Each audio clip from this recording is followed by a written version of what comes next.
What's up, everybody? So we back here with Whoa. Damien. What's We going got Fat on? Jesus here. At Jesus Live. All This right.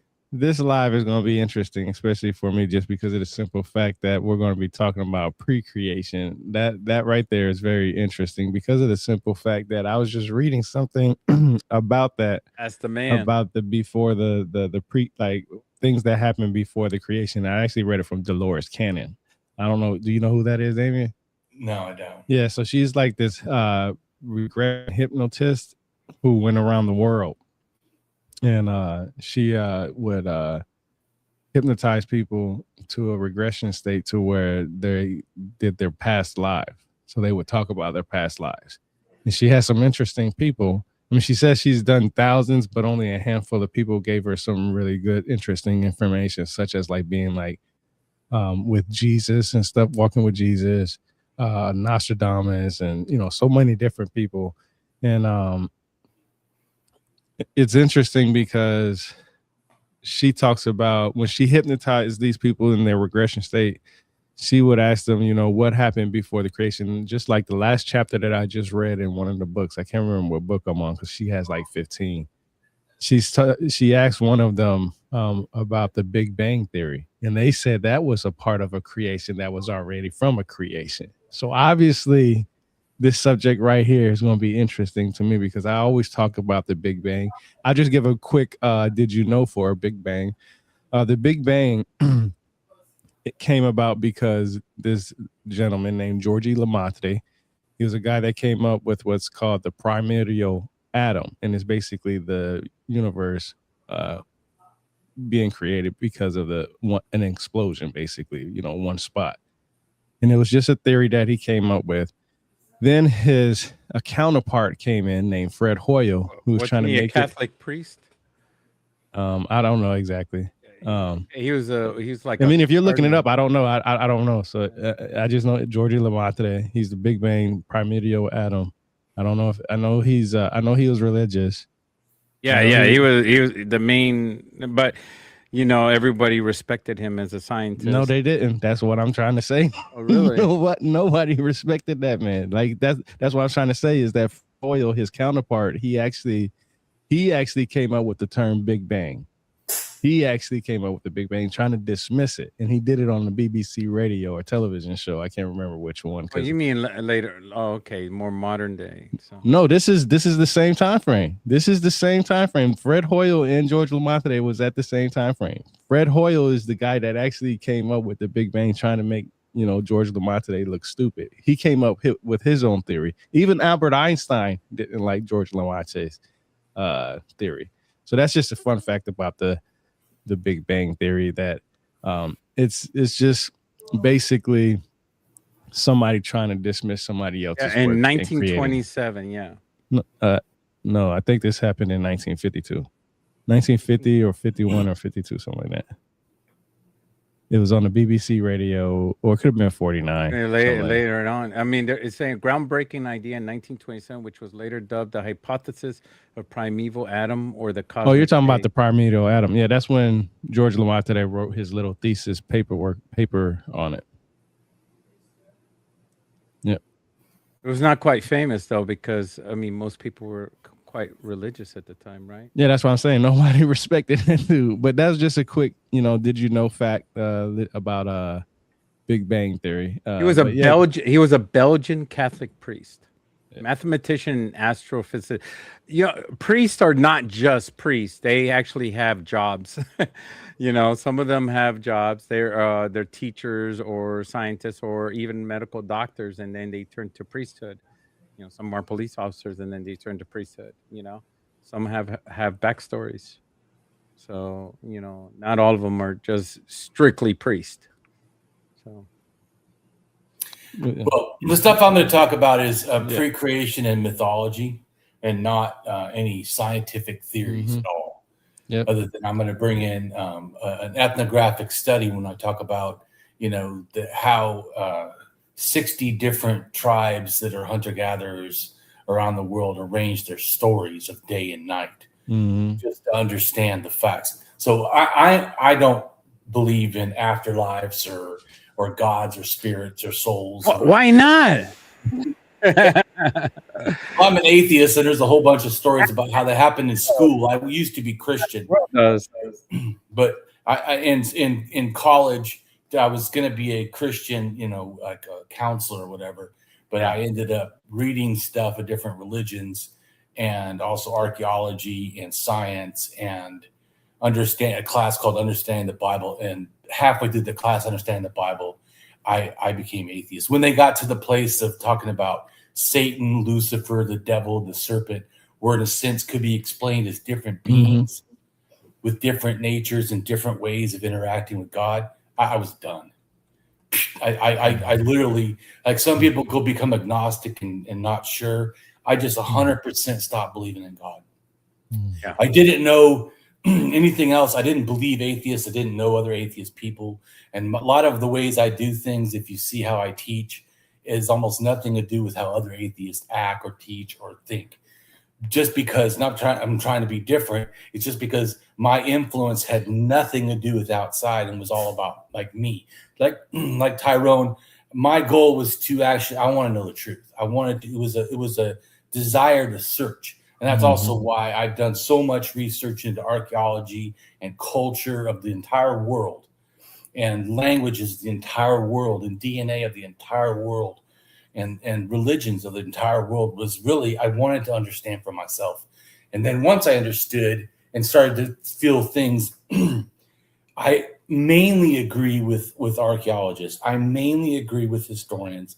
I mainly agree with mythologists of how they critique or look at religions and cultures. I don't 100% agree with everything that any of them academics say. I probably 95 or 90, I don't know, a lot.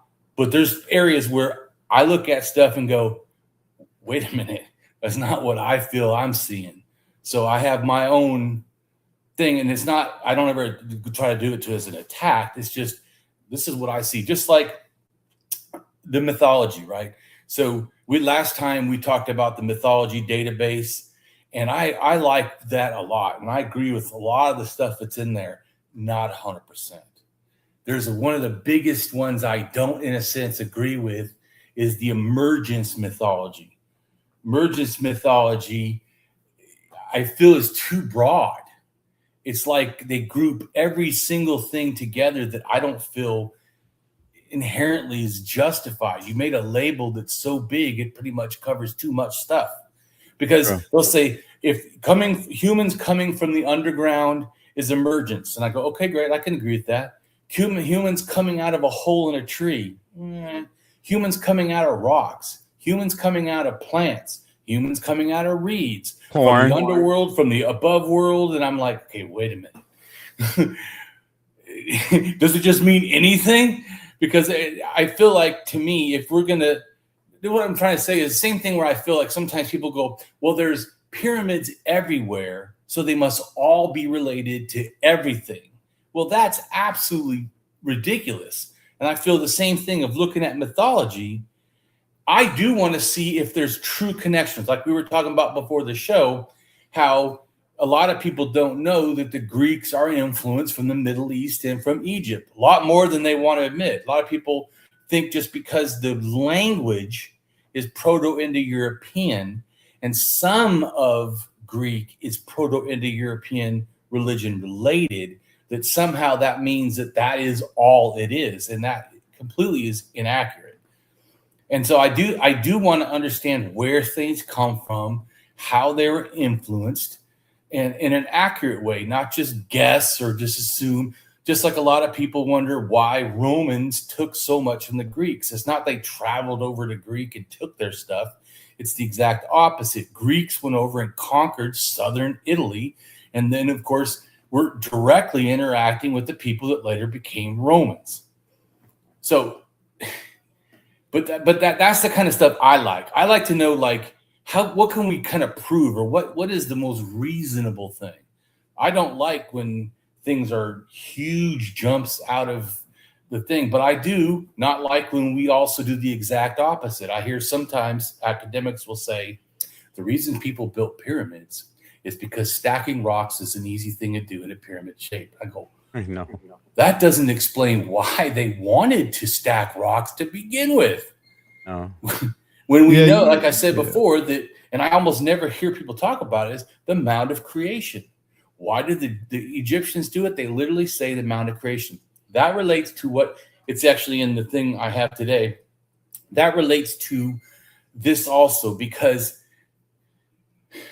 earth diver myths are all over Siberia and all over the Americas, right? Or at least especially North America. And some in China and some in Hindu also. And earth diver is also relates to this, the same as the Egyptian. And when you hear these stories together, but the Sumerians have also in Babylonians a similar thing, where they have, if you take out what's happening, the earth diver is that animals or spirits or something, or sometimes like with the paganism of the Slavs, right, in like Russia and Poland and those areas, they have it where the devil, which works for God, builds a mound of earth out of the water. Well, in the Native Americans, animals do it. In Egypt, it does it by itself, like it just happens. Or it's almost like if the water gave birth to the land. And then that is also very similar to the Babylonians, where the structure of mount that comes out the first land is like a pyramid or whatever. And then the Sumerians is also similar, that the in a sense the wind, sort of blows, and then first land appears out of the water when it dries. Now that almost sounds like the Bible, because the Bible talks about the Spirit of the Lord flying over the water of the deep, saying that the entire earth is a water world. It's like flood world. And then when the Spirit of the Lord goes over, then land appears, which is, all these things are very similar. And some people, which I think even the mythologists, I feel, don't put these all together. They put together the emergence of plants, animals, underground. But when it comes to the diver myth, they're like, oh, only Siberia in North America, or maybe Eastern Europe to North America. I'm like, what about the Middle East? What about, Egypt? What about, in India? in ways that don't just, because India also has where the water is broken from a mound of an anthill. So the sacred, in fact, they worship sacred anthills. Interesting enough, if you dig into an anthill, there's water inside the thing that they one is they create their own like humidity, and the other thing is they actually store water for their own needs, which is all an interesting thing. But you can see where this water in mounds is a sort of a universal thing, but even more universal than how the land happens is the water itself. And that's what I want to talk about. That mythology is like 80 or 90% of the pre-creation mythology of almost every creation myth in the world, like how it starts. And then even closer to that, maybe 93%, is that all creation first is darkness, whether there's water inside the darkness or not, because a few don't have, they have, the difference is creation from nothing, which is usually just darkness and void, or creation from something of nothingness, which is this dark void of water, substance, that then births everything. So, and I think that to me, that stuff relates to the moon. And we know that at least 34,000 years ago, they were tracking and making little symbols of the moon. Yeah, the Shango bone. Yeah, I know what you're talking about. Yeah, I always say the women are the first mathematicians because of that. And I think it relates to birthing. That the thought their was menstrual cycles. It was tracking their menstrual cycles, and then the fertility happened at certain points of the time. Yeah, you're right. I know. Well, because if you look at the new moon is completely black, and then it starts to have a little bit of a crescent, and then it gets bigger and bigger and bigger, like if it's giving birth right straight out of darkness to an observer, someone who doesn't know, what science or anything. So that's where I think that their thinking is that it's all darkness, and then out of the darkness, which, like I said, the nighttime, this moon emerges, and they think that that's how all of, in a sense, the world, even the Bible talks about this, how the original state of the Bible before the water that's on the earth, or the earth itself, is just all pure darkness and void, which is, to me, I think relates to the new moon, where the new moon to the naked eye looks like it's not there. It's gone, or it starts as complete darkness. But I think that it also relates to reincarnation and the souls, because the Milky Way in many cultures is the path of the souls to heaven, to the stars, which the stars is, or the sun, or whatever is considered heaven. So but the Milky Way is hard to see during the brightest moon, but it's the easiest to see at the darkest moon. So the new moon, when it's the darkest, that becomes the brightest, in a sense.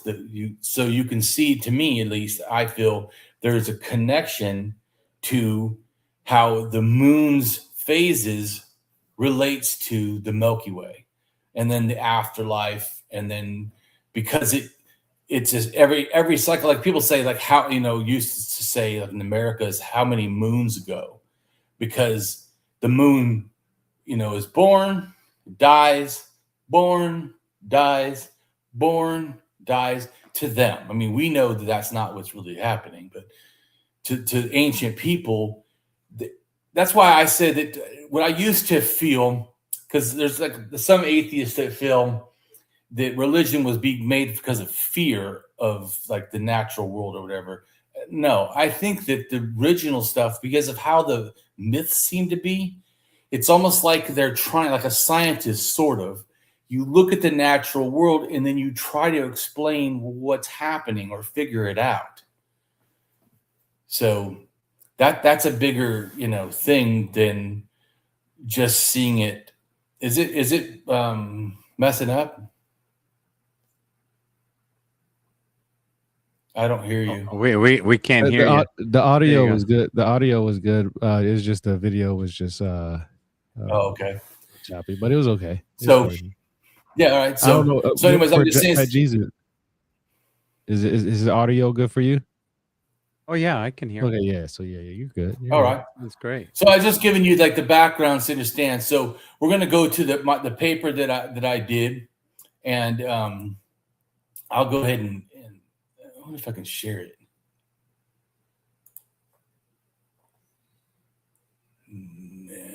Yeah, when you was going all choppy, I thought it was my cloud system, because I know I have my cloud backing up all the time. So whenever I notice sometimes when it does this. So, well, let me. It's interesting you say all that stuff, bro, because a lot of people always talk about the creation, and I know why you don't believe in God, and I understand. I've seen you posted pictures before of you having like signs and sitting out, out on the street and just, representing what your belief is and stuff like that. I did that for 15 years. Yeah, I remember you talking about that. So I want to say, it's just interesting because when you read the Bible, it does say that there were many earths and many heavens. Or depending on what text you read, at least. I mean, they got 66 books all the way up to, plenty more than that. So, but that if there was earth before, that means there was a creation before that. And then if there's before, and then so on and so forth. So yeah, I really like this topic right here. Whenever you get the slides up, I'll pull them up, man. We can. Yeah, I'm gonna just do it for the. I made a blog of this also, so I'll just go ahead and share the blog. So this is art that I made to kind of explain, my thinking. Okay. So pre-creation mythology. These are my thoughts. Pre-creation mythology, primordial darkness and water, a chaotic void pre-universe. So that's what the picture has a moon, but that is a new moon, which is almost dark. And I just put dark water and blackness because in this mythology thinking, there isn't stars. There actually wouldn't be the moon either, but I'm just putting it there for the heck of it, because it would be either just all black or it would just be black and water. It wouldn't be anything else. So, in the new moon, the first lunar phase is when the lunar disk is not visible to naked eye. It is the dark moon phase, and I think could relate to the mythology of the creation from chaos. And to me, there's two versions, in a sense, I feel, the creation of chaos, from chaos. Because chaos to them, just real quick so you understand, is without light. When you have light and the movements, the normal, like stars moving, where they're dependable and where they're at, that they're always there, they're always, sort of, and the sun is always every day. The moon is not, because the moon sometimes is a new moon and it's black. So the sun doesn't do that, except maybe in an eclipse. But that would be considered chaos, that time of the eclipse, in a sense. But so chaos is when there's not order, which they see as the universe is order with the light and the sun and stuff. So no sun, no moon would be the time of chaos. And so that relates to creation ex Myrta and creation ex nihilo. And creation ex Myrta is the creation happened from some previous substance, which generally is water.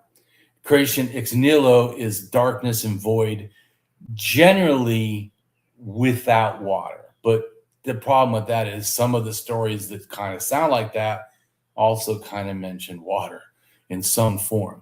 But generally, it's a dark nothingness, a formless, shapeless expanse, a primordial void or abyss, which, in a sense, creates the universe, or the universe is made, which can be described as having a consistency of vapor or sometimes water, that darkness.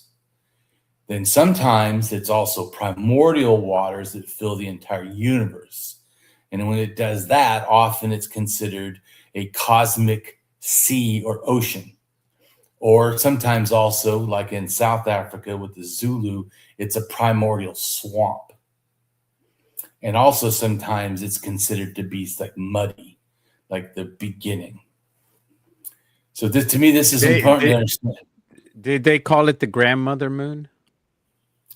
Well, it depends on who you're talking about, because yes, there absolutely was, mother moons and grandmother moons, but there's also like the Hazai tribe of South Africa, which are still, in a sense, hunter-gatherers, and they see the sun as a female and the moon as a male, and they hate the moon. They in fact, because they feel they really like the new moon, in a sense, because they feel the only time the moon is beneficial is when it's not there. Because when it's not there, they go and they ambush baboons, where the baboons cannot see them, in a sense, because of the darkness, and it allows them to kill a bunch of them so they can eat. So they don't the baboons, can't they see in the dark? Don't they have the ability? Well, they're like a cat. Cat can see when there's a minimal amount of light, but when it's very dark, no, they have a. So, anyways, I'm just making a comment. This is so. Yes, it is in general, just like it's a general thing, not universal, but a general thing that the sun is generally male or no gender. Same with the moon, is generally female or no gender. Sometimes they're dual genders, or they're mainly one gender, but they gender switch, where they sometimes have aspects of the other gender. And then, like I said, there's other times when they are considered to be, like when the Great Spirit sometimes is considered to be the Great Mystery, or in a sense, not having a gender because it's not even personified. But yes, the grandmother moon, right? Yeah, I'm agreeing with you that most of the time that it's a female, but it is not universally female. Yeah, So even that's, in Mesopotamian and Egyptian beliefs, it's either male or female, just depending on who it is. It's always been male or female. Always. well, The Earth, though, dual gendered or or no dual, gender. yeah. But the Earth has always been female, from what I understand so far. Well, no, because in Geb is the male in mound of creation, or Oh yeah, Earth then the in turtle too. Yeah, Egyptian, and it's a male. yeah. So You're yeah, right. You're right. but even Egyptian is like the 4 different main cities don't have 100% similarity to their beliefs. We think of them as like one whole area and they all believe the same. That's not true. Same with Hinduism. People often say Hinduism, but the term Hinduism is more like a European term than the Vedic religion peoples that were there before the Europeans showed up. So it's important to understand that religions evolve. They don't like they're not like this fixed thing. Almost any point in time, almost anywhere in the world you point, it's constantly evolving. Christianity evolved. The Christianity, like if you look at pictures of Jesus the first century, he has short hair, no beard. He looked kind of young looking, and carries a wand, and does miracles with a wand or something. But then later they wanted him to be more masculine, and so they make him with a beard, and then the culture has long hair, so then it becomes long hair also. And then a wand seems too much like magic or something, and so they stop showing pictures of him with a wand. But if you think about it, the cane or a wand was even in I think it's Moses when he uses his stick and he taps the rock and it makes the water come out.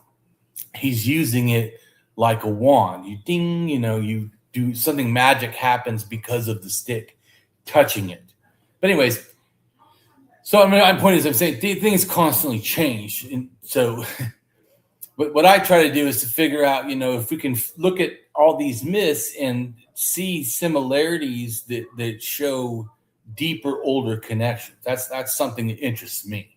Yeah, they shared the same thing through Chinese Taoist healers, Egyptians, and also it says right here the ancient Celtic Anglo-Saxon pagans also share about the dark moon as well.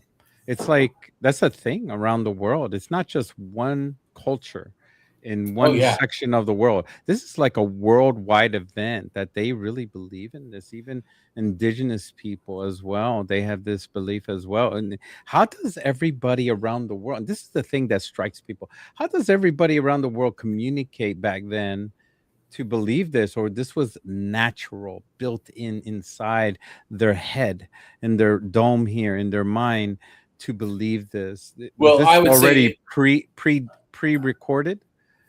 Well, I would say that. Well, I don't think it's recorded in their head.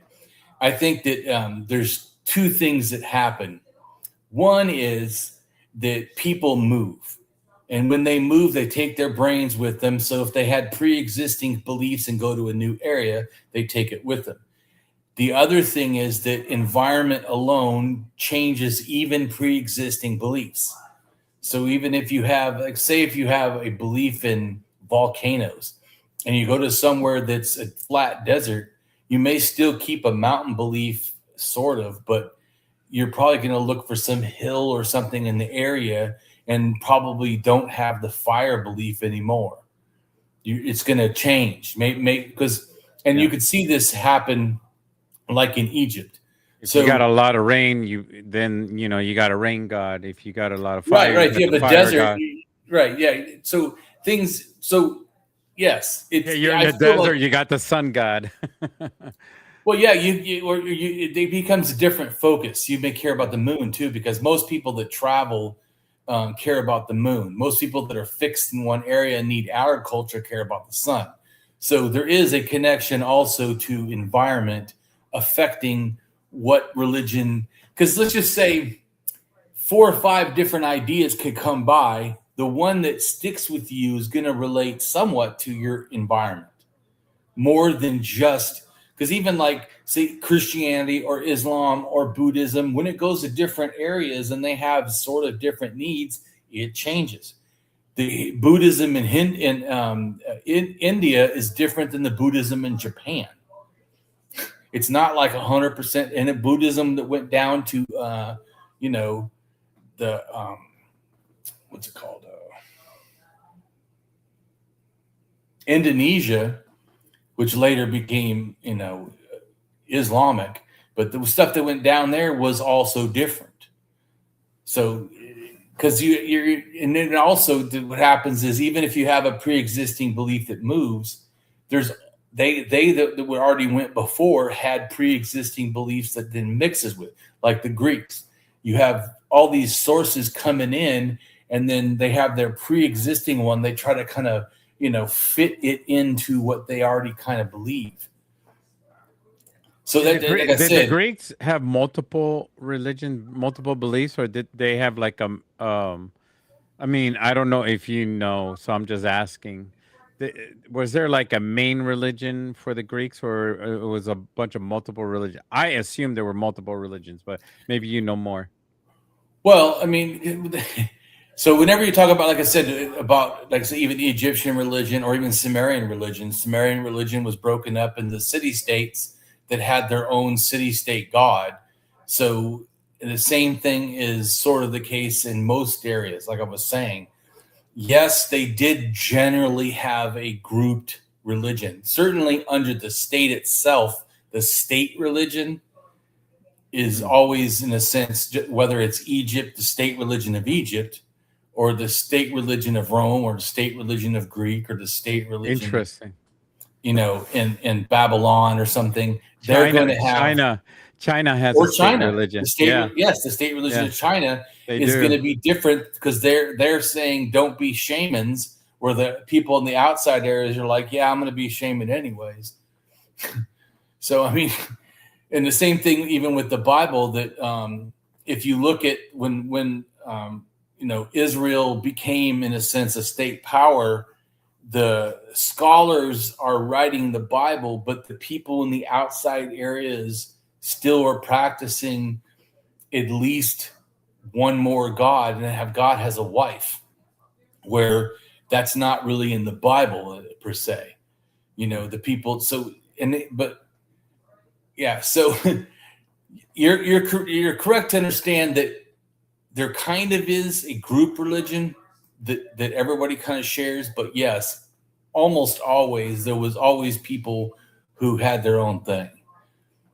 So it's I grew up Catholic, and it's hard for me to believe that God has a wife.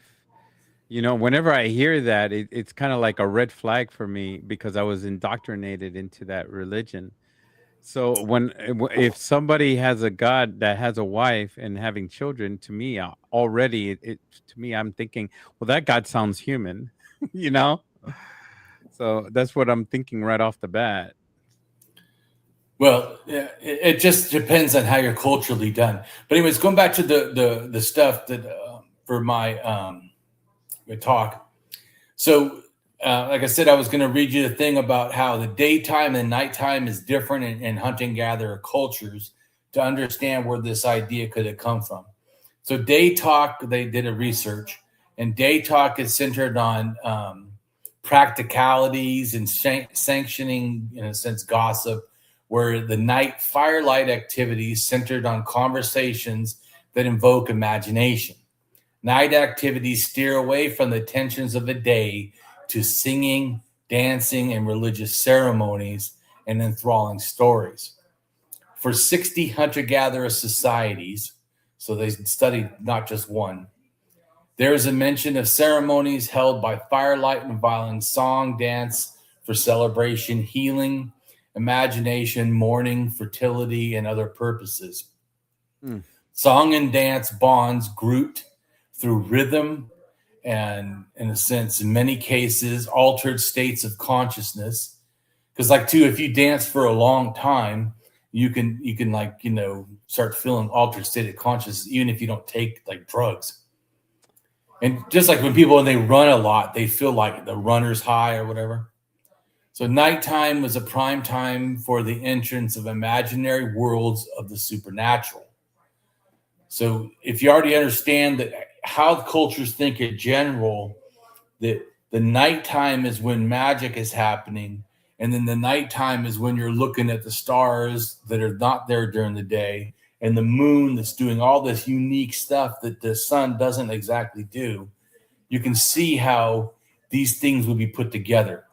And the night gatherings by the fireside where darkness has fallen, the moon, and in a sense, the starlit sky awaken the imagination of the supernatural, as well as the vulnerability of malevolent spirits, predators, antagonists centered by security and members. Body language is dimmed by firelight, which is important too, because you can't really see how people are interacting or feeling or reacting to you. So you feel, in a sense, by firelight, often more cut off than you would during the day when you can see people and, you know, see how they're reacting to what you're saying. And awareness of self and others is reduced. So facial expressions and the flickering flames are often softened. In the case of fear and anguish, you know, are not articulated the same. Indigenous Tlingit, which are the Pacific Northwest Coast indigenous people, use stories to recount that extend for 4 days with fires blazing up to 6 to 7 feet high. Narratives told by firelight at night induce a gradient of tales of people known for events and to legends based on past known events, to folklore about humans and animals, to myths that address the origins and order. And to me, that's important because myths of origins are what I'm talking about. In most hunter-gatherer societies, firelit hours drew, in a sense, aggressions of individuals who were foraging out the day to provide time for adventures such as virtual communities, whether human or supernatural, via stories and ritual. Stories conveying unifying cosmologies, and cosmology is like how things start or the order of the world. The chart for rules and rights of governing behavior. And then this is my statement. In mythology, darkness represents more than a mere absence of light by symbolizing the primeval void before the creation of the cosmos and the origins of the cosmos. Ancient cultures viewed darkness as sacred, creative, and destructive force. Like I said, chaos. Often personified as primeval phenomenon or beings who exist long before the first light. In Greek mythology, chaos refers to the primordial void that existed before the creation of the cosmos. The term, derived from the Greek word meaning abyss or gap, signifies a formless state characterized by emptiness and darkness. The concept of chaos symbolized not just the absence of order, but the potential for creation. With Eros often recognized as the force that brings divine order to this void. Chaos is explored as both physical space and a metaphorical state of disorder preceding the emergence of the structured universe.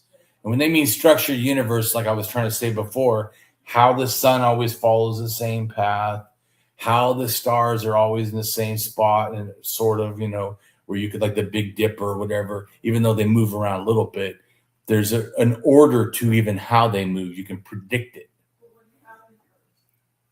So also in ancient Greek mythology, chaos,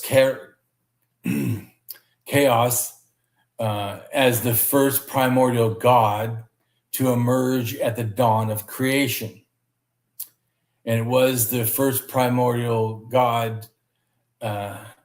She was followed quickly by a succession of Gaia, Earth, and Tartaros. By the way, I'm not good at pronouncing words, so don't even trip, because I do it all the time. I have a book series called What I've Learned from Reading This Book, and I can tell you right now, I run into words that I chop up all the time. I even do the boots on ground. When I read the little historical markers, I read it just like I do. I mean, anybody that faults anybody for reading something, everybody has a trouble with some type of language, on even in their native language, how to pronounce things. So I don't even look at it like that. Right. All I'm just trying to say is that I know a lot, but it doesn't mean I can pronounce words correctly. Yeah, I know. I be doing the same thing, bro. Trust me. I wanted to bring up that in anthropology, that you don't need drugs to have a feeling of endorphins or dopamine to be flowing in you. Just the excitement and the dancing and the enjoyment itself. This has existed throughout history. So when they're doing the dancing, the drumming, and all that stuff, it is a drug itself, and it induces inside. And it's proven even today in the churches. I even joined a church that does that a lot at one time, and just to experience that endorphin. And it was an incredible experience, and it's interesting. Well, yeah, right, and I agree, the physical activity, but also just like just being around a whole bunch of people, just that are sort of like connected or feel they're connected itself. We have this thing called mirror neurons, where we, in a sense, feel like a group think when we're around people, or a feeling of connection. So that all that stuff definitely, doesn't need drugs. I agree. It's hypnotic. Yeah, it's hypnotic. Right. Well, right. Exactly. And we all even say that there's, group think, or that there's, thinking like the masses or something. Yeah, because it can take madness of the masses. It can take over us, and we do things we normally wouldn't thinkingly do. But my point of why I brought it up is that I don't like how I feel some people feel that religion required drugs. This is not accurate. Even shamanism, people sometimes act like all shamans are taking drugs. Some did. Altered state of consciousness is common in shamanism. Drugs are not. There are some that do drugs, but that's not the only way, because they also do sweat lodges which is not drugs. They also do, like you said, dancing. They also do fasting. Yeah. There is a certain level. It's like when you're playing video games, you have to reach a certain level beyond another level. Right. Well, you have to do this, and this. Well, that it's very dangerous too, and taking the drugs. So it's not like something that you have to do. It's the shaman has to be very responsible, and it feels like if you're ready for it, they will do it. But if they don't feel like you're ready for it, they check it medically if you're ready for it. If even mentally, if you're ready for it, they put you through trials of it. I actually went through trials in the Amazon jungles, when I was down in the Amazon jungles, and I had a shaman put me through some trials as well. And it took me a few days, and then I went through that. So, but it's crazy. Right. I didn't learn anything about this stuff until later on in life. And when I was younger, I was just young and dumb. So I thought that reaching that level fast was important. And then until you get older, that's when you realize that you don't need to make it to that level fast. You just need to gradually make it there. You don't really need drugs to do it. Right. Well, like I said, my thing is that I want people to understand religion accurately, not inaccurately. And I feel like it's easy for people just to say, well, those people are primitive and they did this. But I try to show a lot of these people are not primitive. And their thinking isn't always, to me, wild and crazy. It's often, like I said, the more you understand it, more like they're trying to understand the world, which actually is more intelligent than later just making stories in a sense, or how people feel. But anyways, going back to the thing, so chaos in the Greeks is related to the air or sky goddess, right? Because it's the night sky. It's they're in a sense she's also the mother of birds. This is important too, because like in Siberian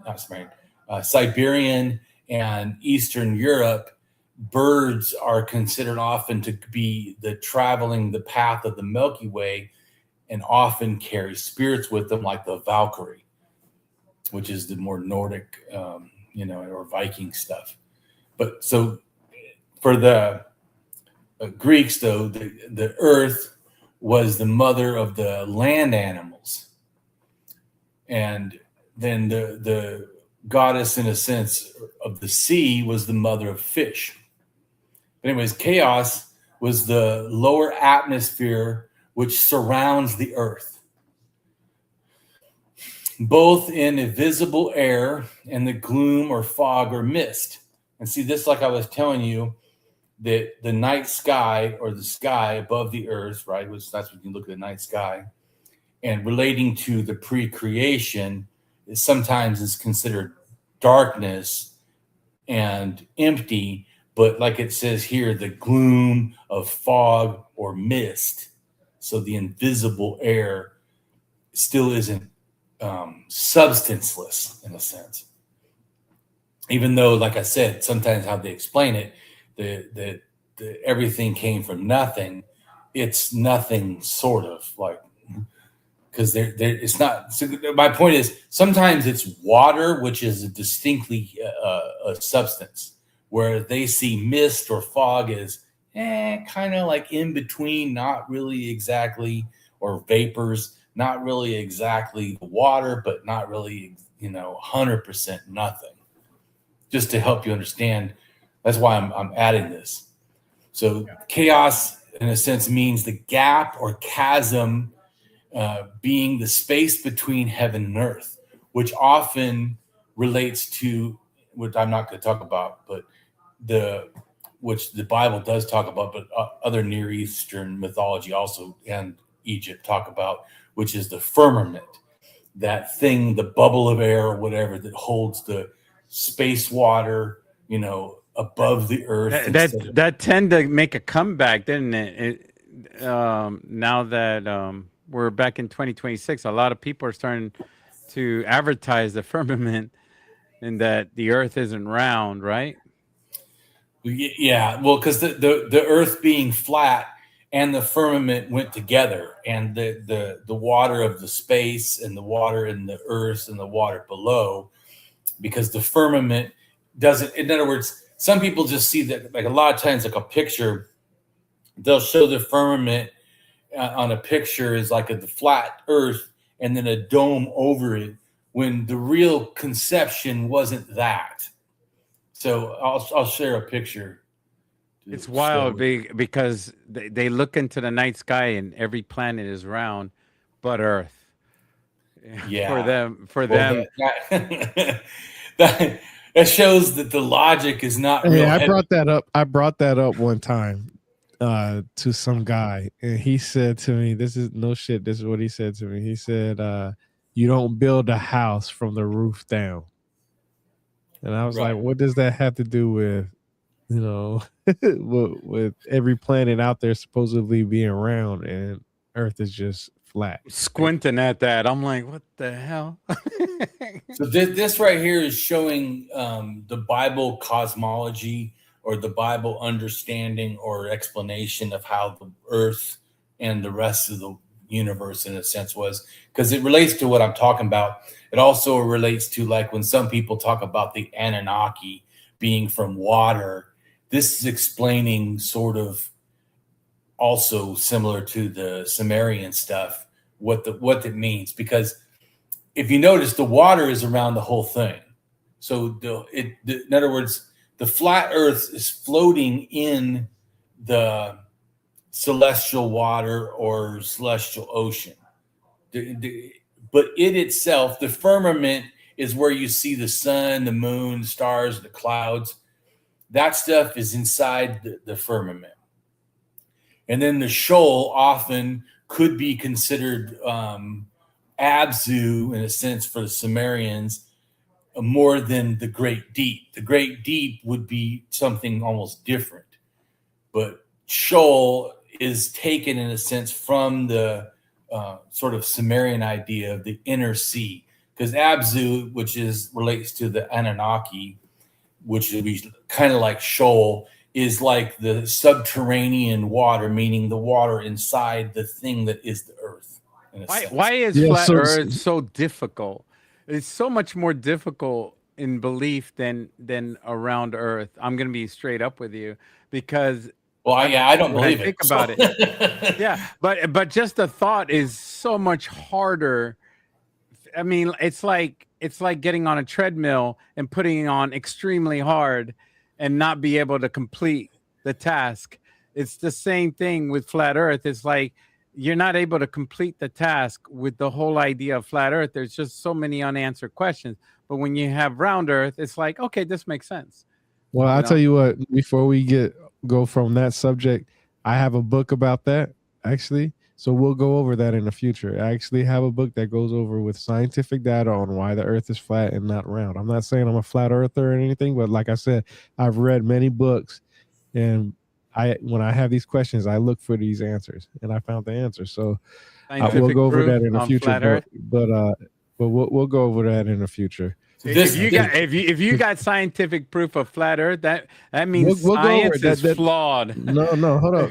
No, we have scientific proof for anything. Don't even talk about that right now, because I'm telling you, it gets deep. It gets deep, and I'm telling you. So this, like I was trying to explain to you, do you see how the cosmic water is both on the bottom and on the top? Right? It's a complete circle around the flat Earth itself. Yep. Yeah. So this is why I was trying to say that people need to understand that Abzu is a part of Nanu, which is the cosmic water ocean. But it's probably how it's explained in Sumerian. Probably Abzu was born inside of the cosmic water. In other words, to understand, like what I'm trying to say for the pre-creation. Pre-creation is darkness for Sumerians and the substance of water. That would be the cosmic ocean, or Namu, the female deity that's the ocean water, the creator of everything, all gods, all land, all everything, and self-created, no other husband, wife, nothing. So that right there. But once the earth and stuff is created, Abzu is created, because then there's above, which is still her, and then the below, which now is related to Abzu, which is where the Anunnaki come from, in a sense. The below, or subterranean. It doesn't show it here, because actually she could have been, or Abzu could be like inside the earth itself, not just the bottom below. Because generally the bottom below the earth is considered like the underworld. And that's also why people think that if you go to the underworld, you end up in heaven. That thinking is related to the water, because if you go to the water underworld, it is all connected to the upper world. There isn't a separation. In fact, even your Kralic beliefs, they believe that the water, like you bury someone like in the water, that they end up in heaven. They don't. Just like people think if you bury people in the ground, they don't stay in the ground. Maybe their bones do, but the spirit goes up into heaven. So it's a similar related thing. So and the reason that they think that the water is because, like I said here, you can see the water isn't disconnected. It's one whole unit. So it's trying to show you like a side view in a sense, instead of like a more of a top view that would just see, you know, the flat earth more distinct. So it's just, but like you were saying about the dome, a lot of people show a flat earth with the firmament dome. Yeah, the firmament dome, but that doesn't mean there's not water below the earth as well. This also has some people say, well, how does a turtle, you know, in some mythology, carry the earth? Well, the turtle carries the earth because the turtle, here, I'll show you, is floating in the water. Because it's all about the water was the first substance. See, the turtle is floating in the water. So you don't need like, because some people say like, how many turtles down is, you know, there is no turtles down. The turtle itself floats in the water. The land is on top of the belief I'm talking about. The land is on top of the turtle. It's the same thing why I show a spider, a tree, and a bird, because they also have often the axis mundi, or the center world tree. But it's not a separate thing. It's part of the turtle and the land, which is the mound of creation. And then the often the sun in some mythology of Native Americans is related to the spider, like even the Ochobi, the myths in the Great Lakes, where the dream catcher comes from. The idea we're talking about originally is relating to all this kind of stuff. That this is, in a sense, grandmother spider, which also there is Algonquin languages that, at least two, that the spider is considered the spider of heaven, and the spider of heaven is the Great Spirit. So, and I actually have a picture of that too, just because I know people haven't always heard of some of the things that I say. But I've done a lot of research. So that's what I was saying, is I see connections sometimes people don't see. So this right here, this next picture, shows the Great Spirit. Right. So the Gross Ventura, that they were in that area, that little red circle, about 3,000 years ago. All the other Algonquin languages, which that's what the one on the right hand side and the top, that's showing the dispersal of Algonquin languages. All of them originated from the Pacific coast, and the earliest one, or one of the earliest ones, is the one there. That red circle, but they go all the way New York and all the way down Virginia, even North Carolina, and so. But all of them originated from their language from the Pacific coast, which is Alaic languages. And Alaic languages today are that little blow up I have of California, where it shows there's two languages there that are Alaic, and all the other ones are Algonquin. And one of those, a little red circle, one of those, the Wilcott, they have a Great Spirit. And then everywhere on this map that I have a round circle that's red and black is a tribe that believes in the Great Spirit. Everyone that has a diamond also has a Great Spirit, but the different sort of name, but it just shows that they're all the same. And then the ones that are circled in yellow, those tribes also have a Great Spirit. So it shows the Great Spirit is pretty much all related close to the areas that are Algonquin. And I feel that the idea comes from the Pacific Northwest down to, from Alaska, from the Tlingit down the area, down to between Oregon and Washington, and then which is the Alaic, and then goes over all the way to New York and east.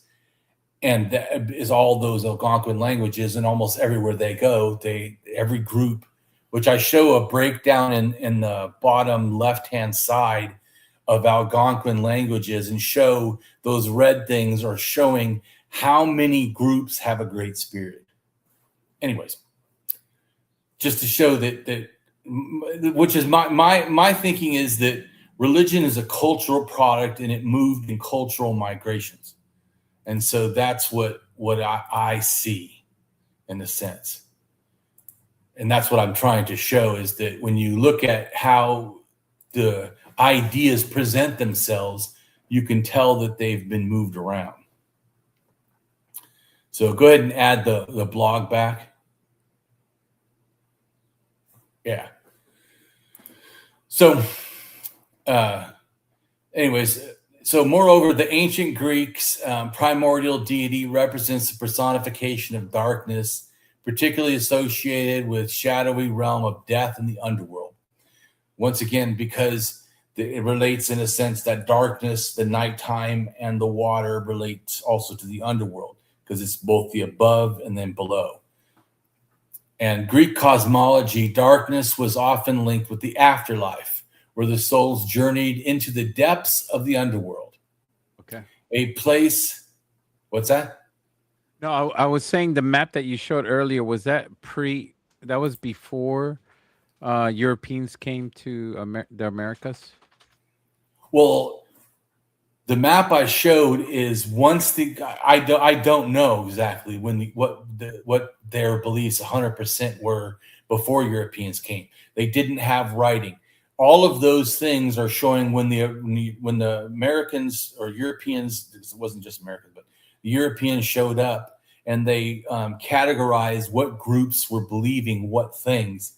That is how the dispersal of the groups beliefs. Yeah, because I was writing a paper on that, where the indigenous people were being pushed around by the colonial Americas from their respective nations across America. And there were, let's say, for instance, I was writing about North Dakota, and how North Dakota had their own group, but then so many of the other indigenous nations were being pushed into North Dakota, and that wasn't even their natural habitat. And it seemed like they were trying to push Christianity or the schools, and then they were making them all to become farmers, and to stop them from being hunters or even having that ability to fight, America was terrible. America took away their language, made them cut their hair, dress different. I mean, what America did was they called it modernizing the indigenous people, pretty much. Yeah, but just think, you can't even speak your own language. I mean, what does that have to do with Christianity? Nothing. The fact that you have long hair or not, that literally has nothing to do. I mean, my point is, you could be a long-haired Christian. I mean, you could be a Christian that speaks a different language. I mean, it was cultural bigotry hidden in Christianity, values or whatever. But to me, real Christian values never would have been that. Yeah, and they did that in the past, and they continuously did that even with black slavery as well. Oh, even absolutely. into modern times. And we showed that piece of paper, how they were changing laws, and they did that like in the 1800s, 1700s, like all the way back. So they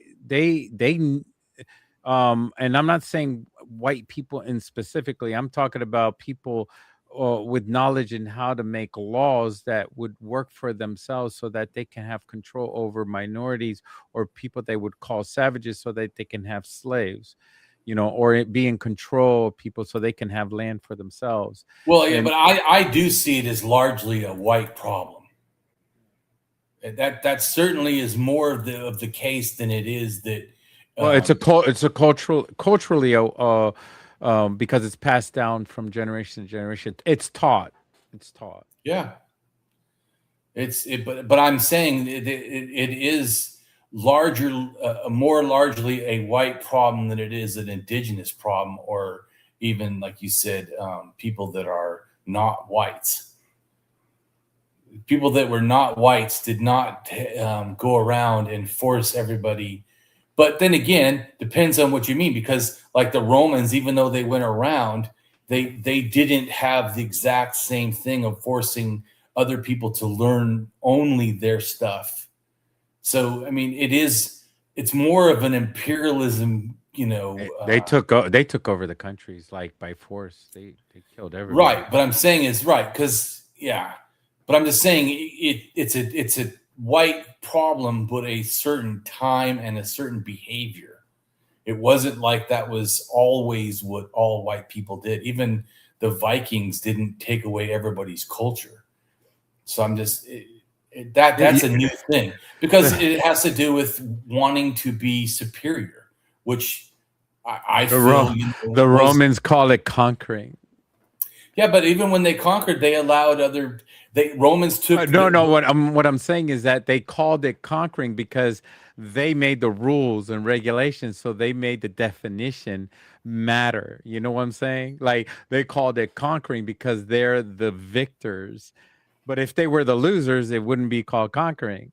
Yeah. You know, that's the point I'm trying to make, is that they are the ones writing the laws. Whoever is writing the laws are the ones that they're pushing for that to happen. And that's a horrific part. But they didn't. But they weren't as. I'm just saying about whiteness. They weren't as limited as, say, colonial America when it came to citizenship. Citizenship to a Roman was a cultural idea, not a racial one. Is, you know what I'm saying? Like, because it's certainly, I mean, look, ask the Cherokees, since they were one of the first supposed, tribes that were, not just them, there's the 5, what they call, here, what is it called? I'm showing you a picture. This is the civilized, 5 civilized tribes. But that's because they all, in a sense, if you can see the pictures, they all took on European clothing. So it was a cultural thing. You had to become, in a sense, European-like to be considered civilized, have similar behaviors that were conducive to the European colonial goal. You couldn't just say you're an American and stay the same. You had to become what they wanted. So, but that's not exactly this becoming a Roman. But so going back to the Romans, they considered, whoever became Roman to be sort of Roman. You had to follow Roman laws, but the government of America, how we treated the supposed people that were the civilized tribes, like the Trail of Tears, and kicking them out of their land, even though they had already become supposedly civilized and Europeanized, and were able to write and read and do all these things that we said, oh yeah, that's what gives you citizenship. And they tried to take the government to court, and the Supreme Court and stuff did not, have the power to rule in their favor, or the desire of the larger culture to support their goals. Because supposedly, if they had become Christian, which they had, and they had become Europeanized, which they kind of had, they should have been able to stay in their land. But that they didn't. I'm just saying, showing that how they were treated was not how, in a sense, the Romans would have done that exactly. Anyways, I'm not saying the Romans are good. Romans also were terrible as fuck too. But I'm just making the comment that there is a difference. But if you got gold on your land, it doesn't matter how Christian you are. Yeah. Yeah. Well, Chris, like I said too, I don't think even though I'm not a Christian no more and I don't support it, I do think there's a difference between what the Christian religion is and then people that do things, especially horrid things, and are Christian. That's not. I don't see that as like the same thing. I don't. You could say, well, Hitler was a Christian. I mean, he was, that. Or you could say that he's a pagan. He started some off people as try to say he Jewish, didn't believe right? at all. But I feel like that what someone does isn't the faith itself. They use the faith as like a reason to justify their own wanting bullshit, because you can point to people that have faith and are great people, and people that don't have faith and are great people. The whether or not the faith and how people are great or not great really has to do with the people. What you was just talking about, you said that you was Christian. You wanted to be you was going to be a Christian mentor. Aren't you like? Don't you help people with alcohol and stuff like that? Like, aren't you like a mentor for that right now? So you didn't even need religion to accomplish that goal, right? Well, and also I would say that I try to be a mentor for kindness and for understanding, and that, like, and also I try to reach out to people in a thoughtful way. I mean, because like I was saying about me being different than other people that are atheists, other people that say, well, they're extreme atheists. I'm an extreme atheist, but it doesn't equal that I feel that I'm a better person or that I should be allowed to act in some horrid way. I feel the exact opposite. I want to be a good person, not have anything to do with being an atheist, just because good person is a good thing to do. And so I feel a unity with anybody. And I say that even though I'm a far leftist anarchist, but I say all the time, every Sunday almost, I say that I welcome all good humans. I don't classify that you have to be leftist or anarchist or that you have to be atheist or I don't classify other than you need to be a good person. That to me is the quality that I want to, as you said, in a sense, mentor. We should be good people. We should be good people regardless of anything. Mm-hmm. That should be a goal of all people that are good people. Whether you have faith or not have faith, that should be the goal. Yeah. And that's also why, to me, that we all should desire the truth. We all should desire to be educated regardless of our thinking, because I feel that's what good people do. Good people care about things that are beneficial. Education is beneficial.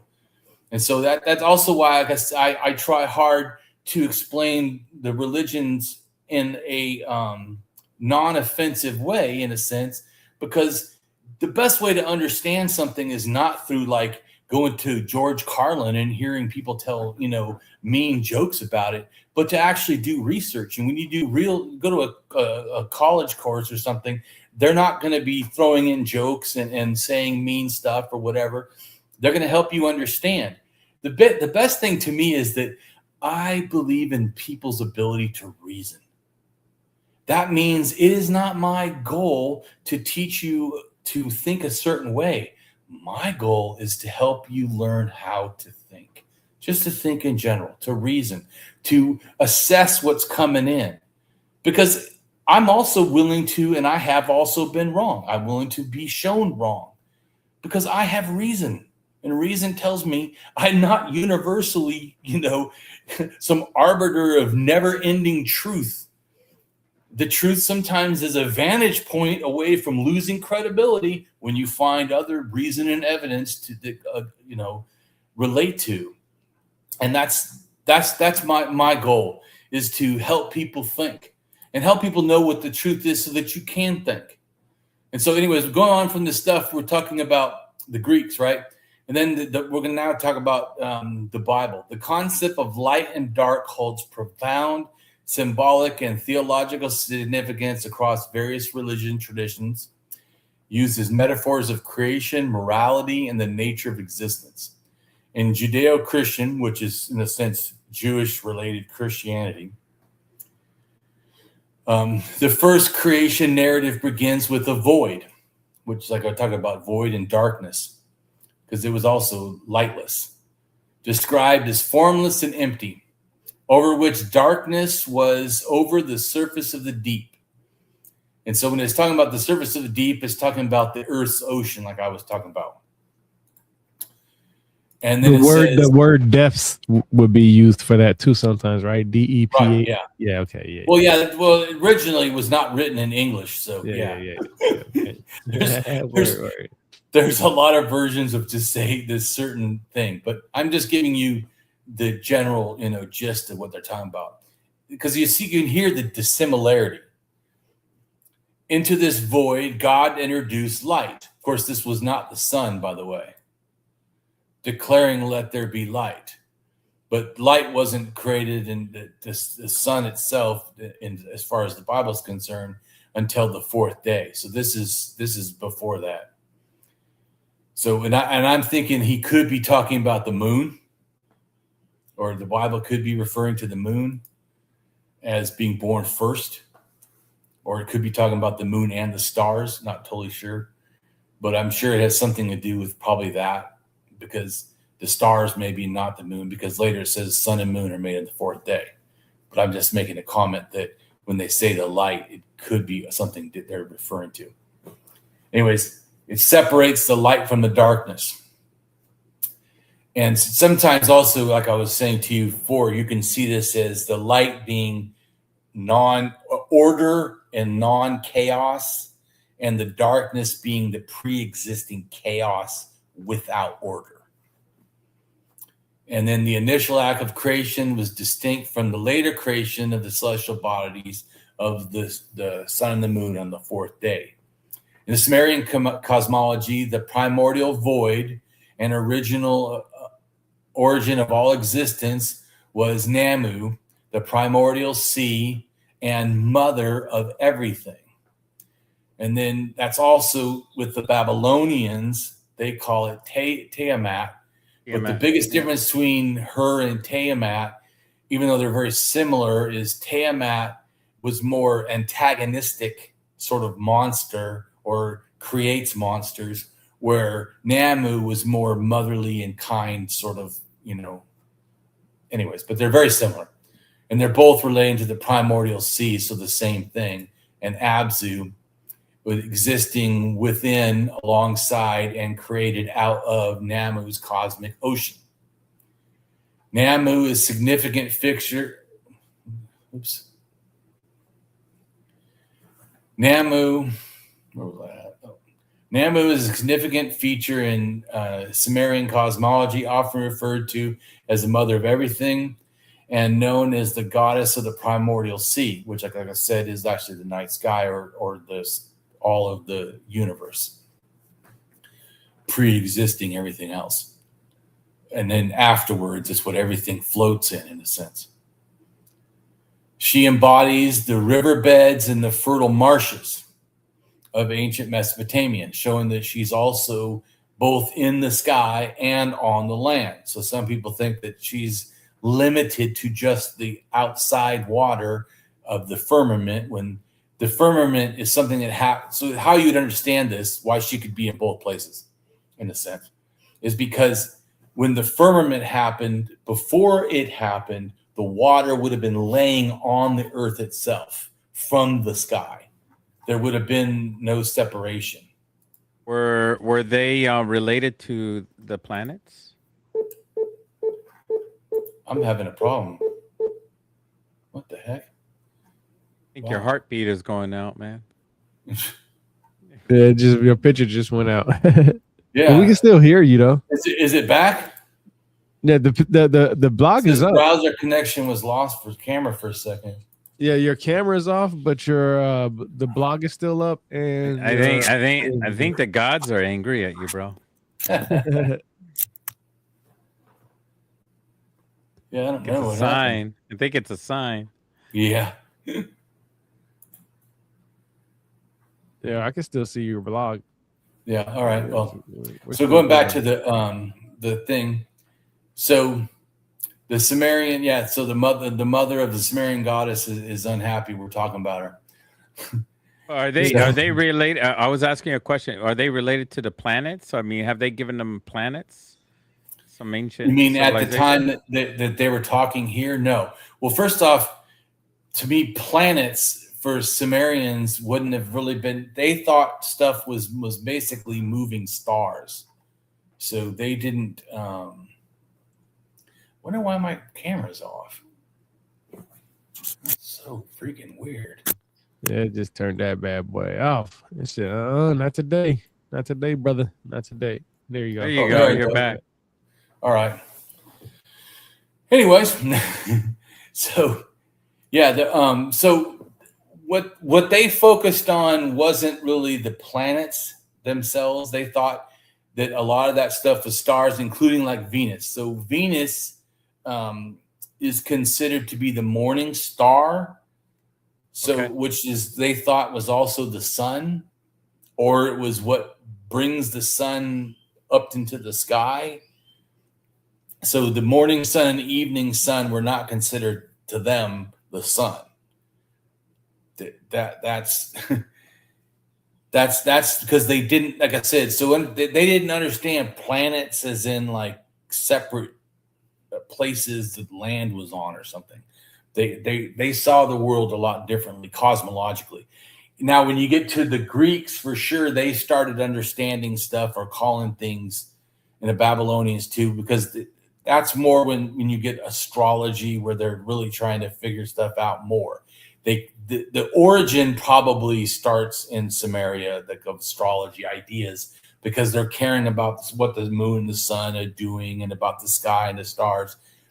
So it's kind of starting, but it's at a level where they're not really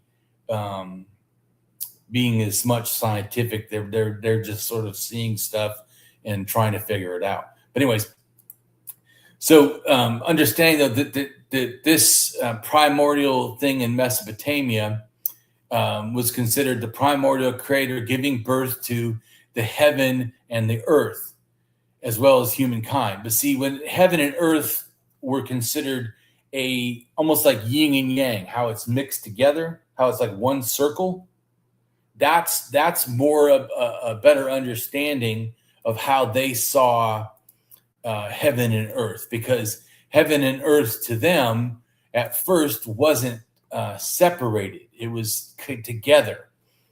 And so that's what I'm trying to say. When you understand that her waters lay on the earth and are also space itself above the firmament, it's because the firmament happened later. Here's a picture of the earth and the sky, in a sense, as one being, where the earth is a female and the sky there's your flat earth. Right. Yeah. So, and then it's kind of like one being, though. It's because the sun or the sky is resting on a temple on top of the earth. Hey, maybe that's where we get our Garden of Eden right there, the idea of flat earth. Well, Garden of Eden, yes, is definitely related to Sumerian beliefs and agriculture. But so this right here, it explains, in a sense, the understanding of it. It's one thing.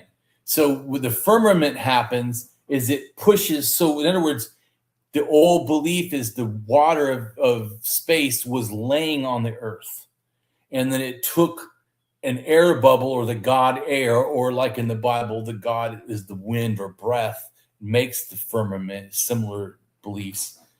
So it makes the bubble of air.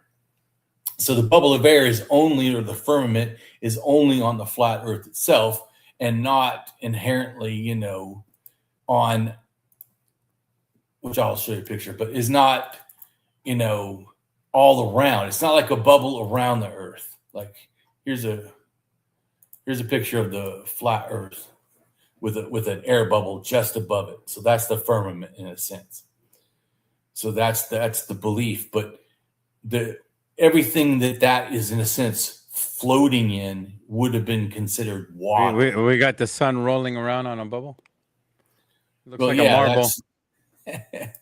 That's the belief, and that's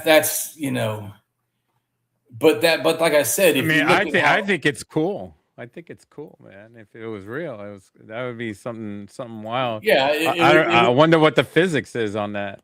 Here, I have a picture of the round Earth as opposed to the flat Earth and the sun.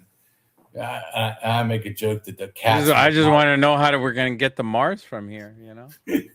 So the flat Earth, the cat would have knocked everything off. Yeah. I see. There was a giant cat. Right. If there was a giant cat, right. Well, so the point though is that this is not like a one-off. It's not that one culture has this flat Earth and then the water around. it's actually close to universal in most of the. I have a picture of that. There's a belief that giants did exist before humans, and that the reason why we have mountains is because of the giants. They're the ones who built Well, there's everything. different beliefs of how we have mountains. One of them is giants. That's not the only. There's also a belief that a dragon was killed and made the mountains, and also Yeah, that there's that too. there's a couple different ways that mountains happen in beliefs. But anyway, so this right here shows a group of different beliefs that all really have a flat Earth, and they all have similarly. They're floating the concept, and then they all have sort of a firmament that holds the sky. So it's sort of a universal belief. And you're asked, like, did they come up with this themselves? No, I think this moved out. Paganism to me starts in the Middle East about 13 to 12,000 years ago, starts to go over to Africa, starts to go to Europe, goes eventually over to the Americas. But it passed, like one culture trades with one, another one trades another one trades another one. So eventually ideas spread out. But then, of course, as they spread, they changed. When they got to areas, their different needs or things make them also change. But you can see that there is a sort of, general theme. Yeah, there's a theme. Yeah. There's exactly. there's a narcissism behind this. They all focus on themselves. They being do, the don't center. they? Yeah, it's them, and the whole, and there's a bubble around them, but they forget about everybody else, right? That is true. I actually didn't think about that, but that's a good point. Yeah, so it's good of you to bring that up. So going back to the blog, so a single explanatory text equates Namu with Abzu. So it's not like all of Sumerian thought that those two things were the same. one text, but it is stated they are related together. Nabzu can refer to as the creator. Can I mention something before we move on? It just dawned on me in my mind, and we were just looking at those pictures. The focus of those pictures of being them centralized like that can also push the philosophy and the idea of all the little tribes to be enslaved to go into those bigger cities in a way, not enslaved, but to incorporate that philosophy. Yeah. So you're on the edge of the map. It's better to be in the center of the map. When you think about it, that would work psychologically if you were to teach that. I don't know. I'm just thinking of that out loud in my head, going, that would make sense if you're trying to get a bunch of people to move a bunch of stones to build something, if they built it. Yeah, I agree. That's not a ridiculous thinking. I agree. Yes, that would. Yeah. I'm sorry to disturb you. Go ahead. No, it didn't disturb me. That's fine. So Namu could be referred to as the creator Enkur, and which is synonymous with Abzu. But the text and how it's used is not identical to the name of the goddess, which confirms that she and the mythical Abzu, or water deep, fresh water from the underground body of water, were not identical. So it's not like I was trying to say, it's not like they're exactly the same. And Namu could be referred to with epithet as a lady who is great and high in the sea, the mother who gave birth to the heaven and earth, or the first mother who gave birth to all gods. While presumed focus on Namu as closely possible with the parallel of Tiamat, the role in Babylonians' creation myth recorded in the Imru Elish, the two were not always closely connected, such as how there was no evidence of Namu was ever regarded as antagonistic figure, as seen in Babylonian Tiamat. The cosmic ocean, that mates with Abzu, the groundwater. Tiamat and Abzu fill the cosmic abyss with primordial river waters. Tiamat also is seen as the mother of all gods and a mother of monsters. And that's like the snake beliefs, because snake beliefs or dragon beliefs and water, or like in the Bible, Leviathan coming out of the water, are related. Okay, and it is believed that all lakes, springs, rivers, fountains, rain, and even the flood, the historical flood, the Great Flood, were ascribed, originated from Abzu. So that tells you where, because some people, like even the Bible flood, it's not just rain. So people always think that it was like rain just fell down. No, actually, it talks about I can't remember if it's the gates of the water of the deep are open or something like that. But that would be like Abzu flooding from the groundwater coming up instead of just, in a sense, rain coming down. So in Mesopotamian cosmology, it's referred to the freshwater primordial ocean, because see, Tiamat sometimes is considered the salt water. Anyways, the fresh water below and above the earth. Indeed, the earth itself is regarded as a goddess, Ninhursag. Are they talking about inside the earth? Right.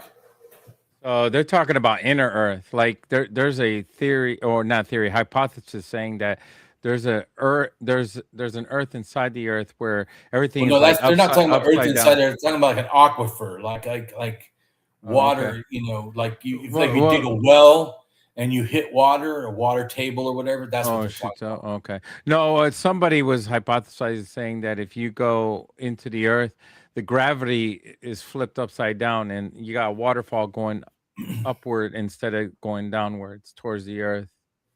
That's what they were talking about. I don't know if it's true or not, but whatever, you know. When it was so, and then of course about being male and female, they consider Abzu to be male, and with mating with the female saltwater stream, which was Tiamat.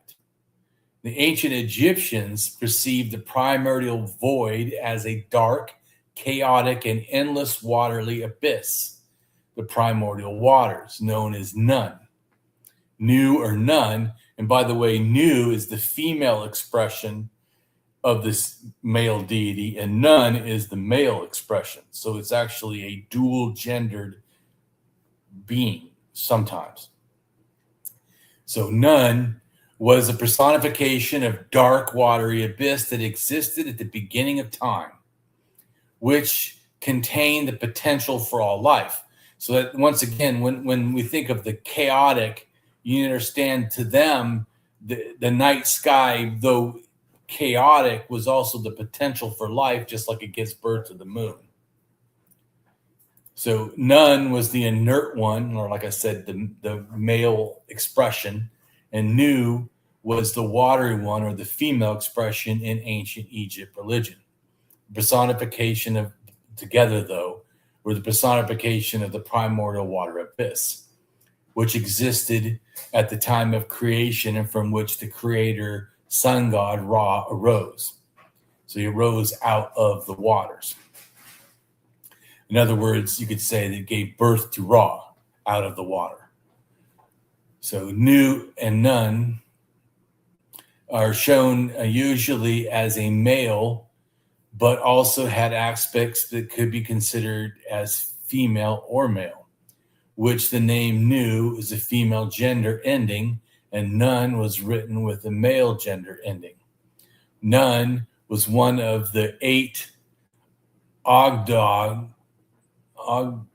whatever, representing ancient primordial chaos from which the primordial mound arose. The primordial mound is the mound of earth, like the one I showed on top of the turtle, the mound of earth, which is related to Earth Diver. This is the mound that comes up, but it's not animals that build it. It's almost like the water, which is, male and female, came together and gave birth to the earth, or the mound, which is a pyramid, which is the mound of creation that relates to why they build pyramids. And Nun can be seen as the first of all the gods, the creator of reality and the personification of the cosmos. Nun is also considered the god that will destroy existence, return everything to where none came from, which was basically blackness and nothingness and water. No cult was addressed to Nun for Egyptians. The ancient Egyptians envisioned the oceanic abyss of Nun surrounding a bubble in which is the bubble would be, of course, the firmament, in which the sphere of life is encapsulated, representing the deepest mystery of their cosmos or cosmology. In ancient Egyptian creation accounts, the original bound of land comes forth from the waters of Nun. The Nun is the source of that appears differentiated world, from which emerge all aspects of the divine and earthly existence. So, and also Nun is perceived as transcendent point of the creation alongside Autumn, which is the sun, the creator god.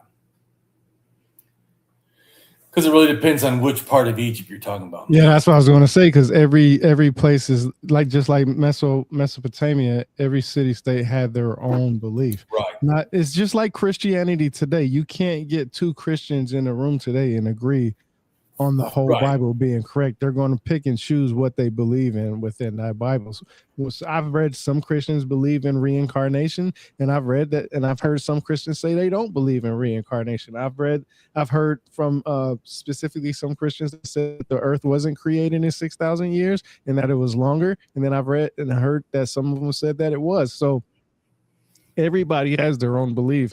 It's just that they come together in one enclosed building and worship the same God. Right. And so they're all there, and that's the same with Egypt. Even though they have all these different things, the similar thing of the water and the mound of creation is found in all of them. So that and the flat earth, all of them. How they envision that is a little different. Where the sun goes sometimes under the water, or it gets eaten by the sky and then is given birth to in the morning. Some of that stuff is different, but it's mostly the same. Anyways, in the beginning of the universe for Egyptian, only consisted of the great chaotic cosmic ocean, which of course, like I said, was also dark, had no light. The ocean itself was referred to as Nun. In some version of the myths, the beginning of time is a cow deity, one of the original ones, called Memhet Wertit, which was also, that name meant the great flood, or like I was saying, like celestial waters. And then there was also the celestial cow, or cow goddess, which also was associated with other cow goddesses or goddesses of the water, and were Neth, Bet, Hathor, and Isis, who all have similar characteristics, because that's also depends on what time, because Bat is older than Hathor. Hathor is more younger. So it's different times. And then, because eventually Hathor also takes away that Memhet also, Bet, Memeth disappear, and it's just Hathor. So it's just, but it's evolving, but it's a similar idea. It doesn't change. Anyways, the characteristics are similar.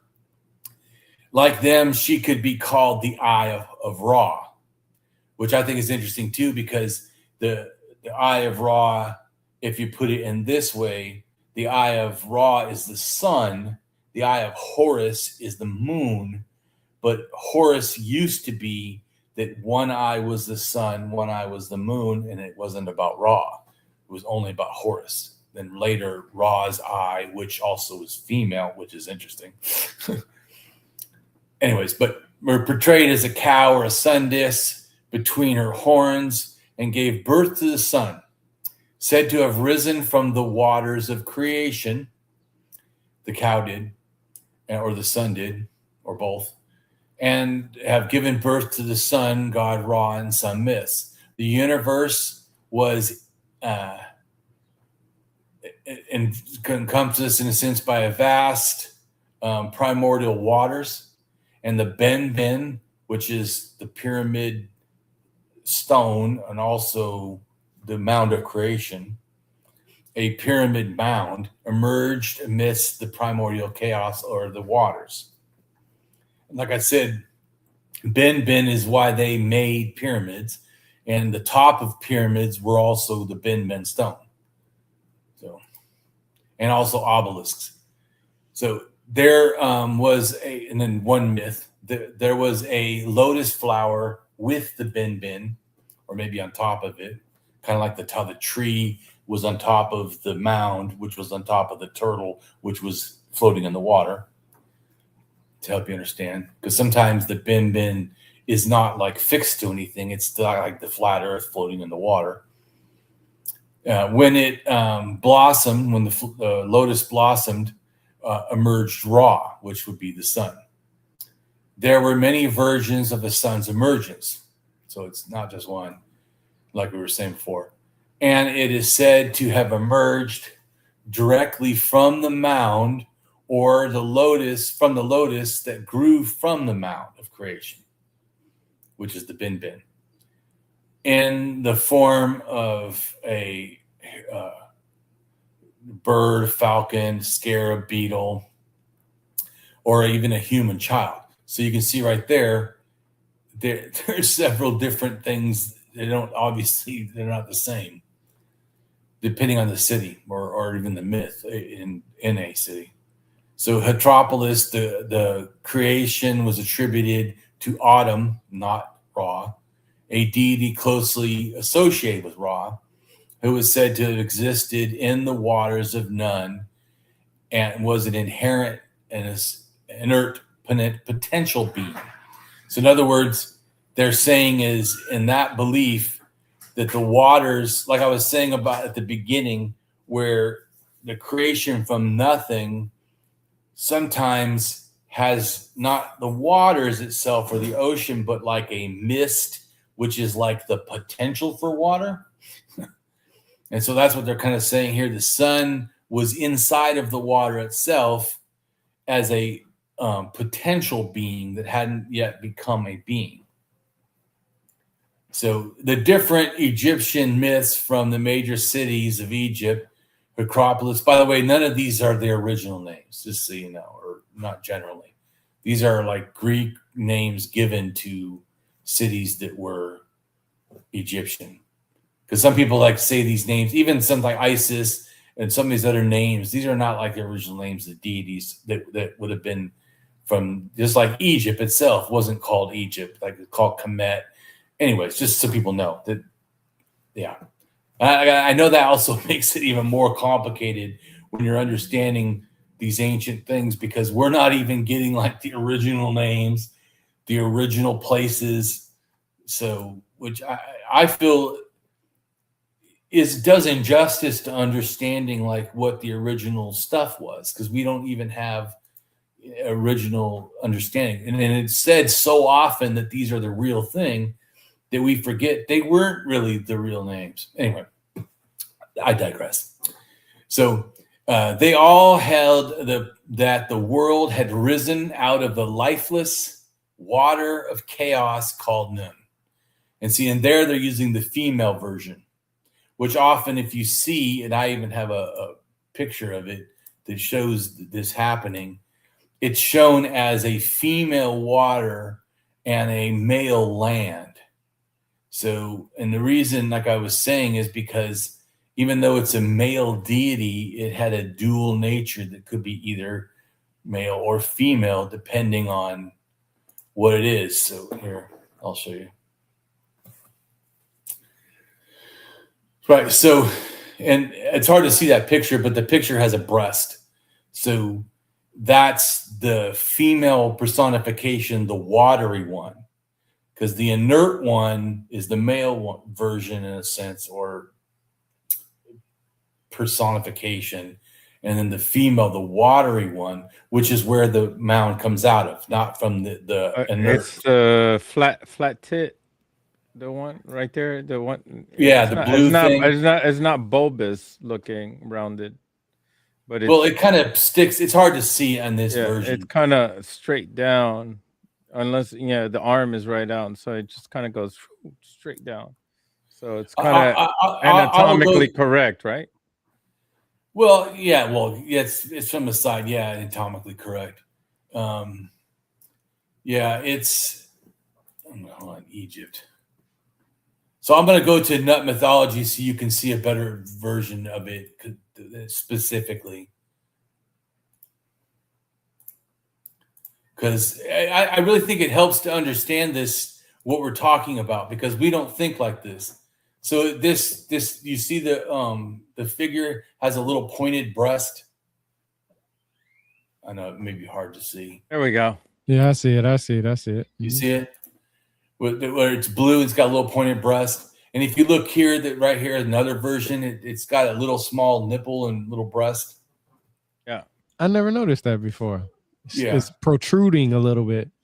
Right, protruding. But it's not distinct because it has the beard, right? So it's like saying, but that's because it's not considered to be only one gender. Which, of course, is it a beard, or is it a beard with a string attached? No, it's a beard, bro. It's a beard, but later, I agree with you. So, but this goes back to, like I already talked about, in Africa in general, deities could be, especially the omnipotent, could be either genderless, or could be a male or female, or could be dual gendered.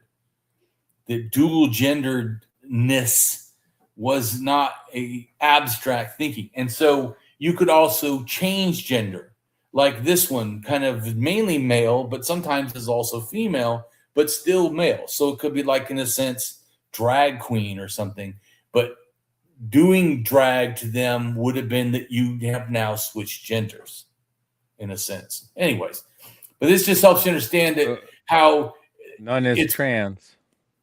Right, be trans, right. I'm just saying that for us, I'm trying to understand. Go back for to the trans community. Yeah, none. All right. I think that people should have rights to be who they are. So in Egypt, that would have been not a big deal. You got none. Ancient Egypt, of course, I should say. Not Egypt now. And now you probably get thrown from a building. But so let's go to the picture again. Right. So I'm just trying to say, because the bin, which would have been Geb, which this doesn't say, but would have been Geb. I'll show another picture where it shows that mound is Geb. Here, I'll show you another one. So I always loved this picture right here. So this is the night sky. Right. And they're showing the air, which is like in the Sumerian, which is Enlil, or the spirit of the Lord that separates the sky from, water from the land. But so it's showing that that the sky is Nut. Well, that's in this version, because the water of the sky would have been Nu in the other, in a sense, version, which would have been a female version, or trans or whatever, or drag queen of the male deity that was the sky, primordial water. That's a similar thing, just different names. Anyways, and you see it says the night sky, which is what I talked about, that the water of the sky was considered darkness and night. And then Geb is the earth, which was the mound of creation, in a sense. So just so people can understand that because see, the male and female, like Sky Father and Earth Mother, is a common belief all over the world. It's not like limited to one or two cultures. It's literally the divine couple, which we've talked about before, is from Africa all the way to the Americas, China, Indonesia. I mean, it's literally all over the place. And so, but the one difference is it's kind of unique, is that when it comes to Africa, they have, in a sense, a version right here, which is opposite of almost most of the world. Most of the world, the earth is female, where Africa, or not rest of Africa, actually, the earth is also female. It's pretty much Egypt, which is like this lone holdout. I put a picture that kind of shows you. All right. So I've listed the sky father and the earth mother, or the earth mother, or sky father and the sky mother, depending the way that. And then I put all these our colors are language families, so that they kind of are speaking the same sort of related language, which you can see it covers vast areas. And then I put what kind of deities, as far as the divine couple, which is generally the sky father and the earth mother, all, which ones they believe all over the earth. And Egypt is one of the almost only ones that has an earth father. But as you understand too, that even the sky was, in a sense, trans or sometimes male. So Egypt is kind of it's doing its own thing compared to everybody else, even though they're all sort of doing this similar thing. Egypt is really outside the box because nobody's copying directly what they're doing. Because other places there is a sky father and a sky mother, which I've said before with videos we've done, that I think those are the original, was the sky, the night sky, the sky in general. That was the original deities, and then later deities of the earth. Just like how in the cosmology, which we're talking about, the pre-creation and creation, the first things that are created is the sky is already there, and then earth is a secondary later thing. So including even the Bible. So I don't see them. Some people think that the earth and all that, deities came first. Nah, I don't think so. That would be totally outside of what we're talking about, like how pre-creation was. It wasn't earth was already there. It was nothingness, blackness, night sky, water, and then, then the land is birthed out of that. But there already was deities that pre-exist land. Anyways. So, right. So they mean different things. So going to this, they also include the pyramid-shaped mound, which, by the way, it wasn't always a pyramid-shaped mound. So the Bin, when it started, was not pyramid-shaped. It was actually more like I showed in that first picture, that it was a mound. And then later it became, sometime before they built the pyramids, it became pyramid shape. And I have a feeling, to me, that was an idea that, in a sense, I feel probably relates to the Egyptians themselves doing that. Although there's other places in the world that have what's called the four corners of the world. And the four corners of the world would mean the world is probably square. Yeah. So we adopted the Egyptian mythology in America and Washington, D.C. How do you feel about that? Some of it. We adopted a lot of from everywhere, actually, not just Egypt. That's true. Even Native American, even our supposed democracy, people think only came from Greek, actually came from, the people of the, I want to say Iroquois Confederacy. Man, I think so. Anyways, but Native American ideas of democracy were a big deal. So yes, it is not inaccurate that we also did Greek and some Roman, but America definitely is a melting pot of ideas, even if they don't want to be a melting pot, of people, which they are. and the thing of calling it American culture as if it's somehow some unique thing, when really it's a whole bunch of other people's culture, which is weird because every time there's a new culture, which is what the history of America has always done, is blend it together. It always hates that, new person or new thing. To me, that's why I find it ridiculous when people feel like America's had 250 years of freedom. I'm like, that's a literal lie. Literally does not. Literally had years and years of slavery, and then had, all kinds of bigotry continuously. That's like Trumpism and MAGA is not some new feature.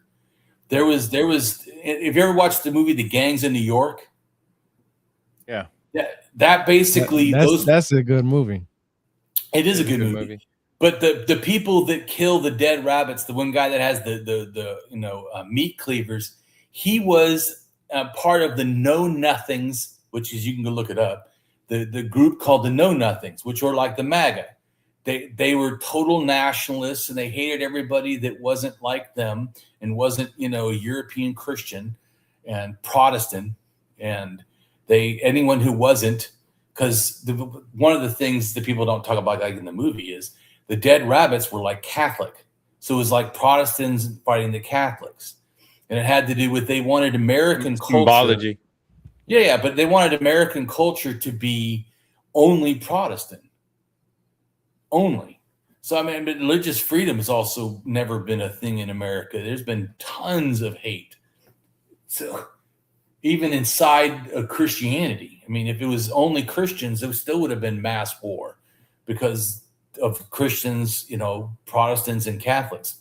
Because a lot of times people think Protestants and Catholics fighting, they really think of like, Ireland or something. But America, that's literally what that movie, The Gangs in New York, deeply relates to.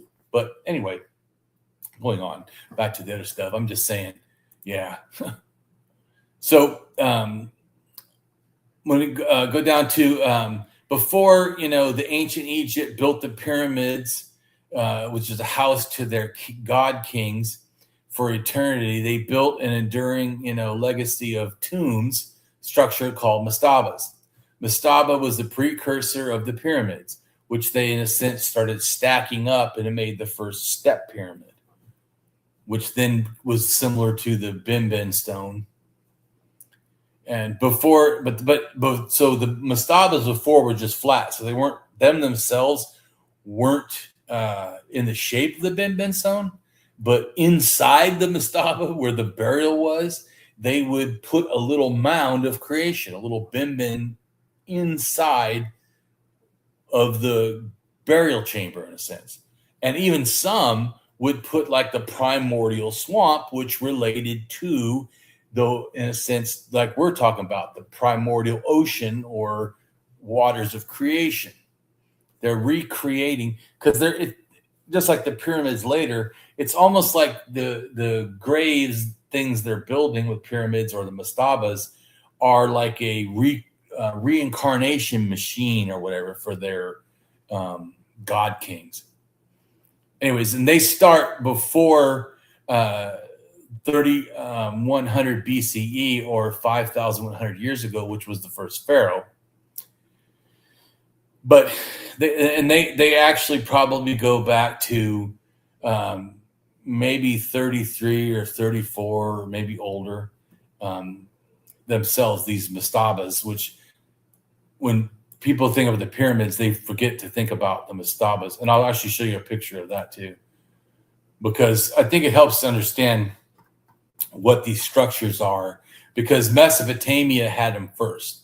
They had, well, not exactly a mastaba, but something, a platform mound thing that was similar. So I was just reading. So it's funny you say that, because I was reading it. My next, what I've learned from reading this book is going to be on the Ubadians, and the Ubadians are the people that came before the Sumerians.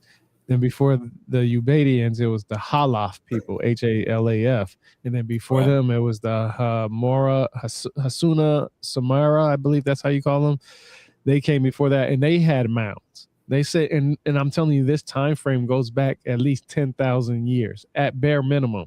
This whole, and the culture these cultures are found because of their pottery. They see that the pottery had changed over a certain amount of period, and that's when they Right. said, okay, it was a new civilization. That's why a lot of people say the Sumerians are considered the first civilization because of their writing system, but also because of their pottery. Because of their writing system, they had to use kilns. I think that's what they're called, to burn their burn the bricks or the clay and stuff like that. But they were doing that before the Sumerians. Like, this is something that is interesting, because they just found these cultures just recently, not like probably like in the last 10, 15, 20 years.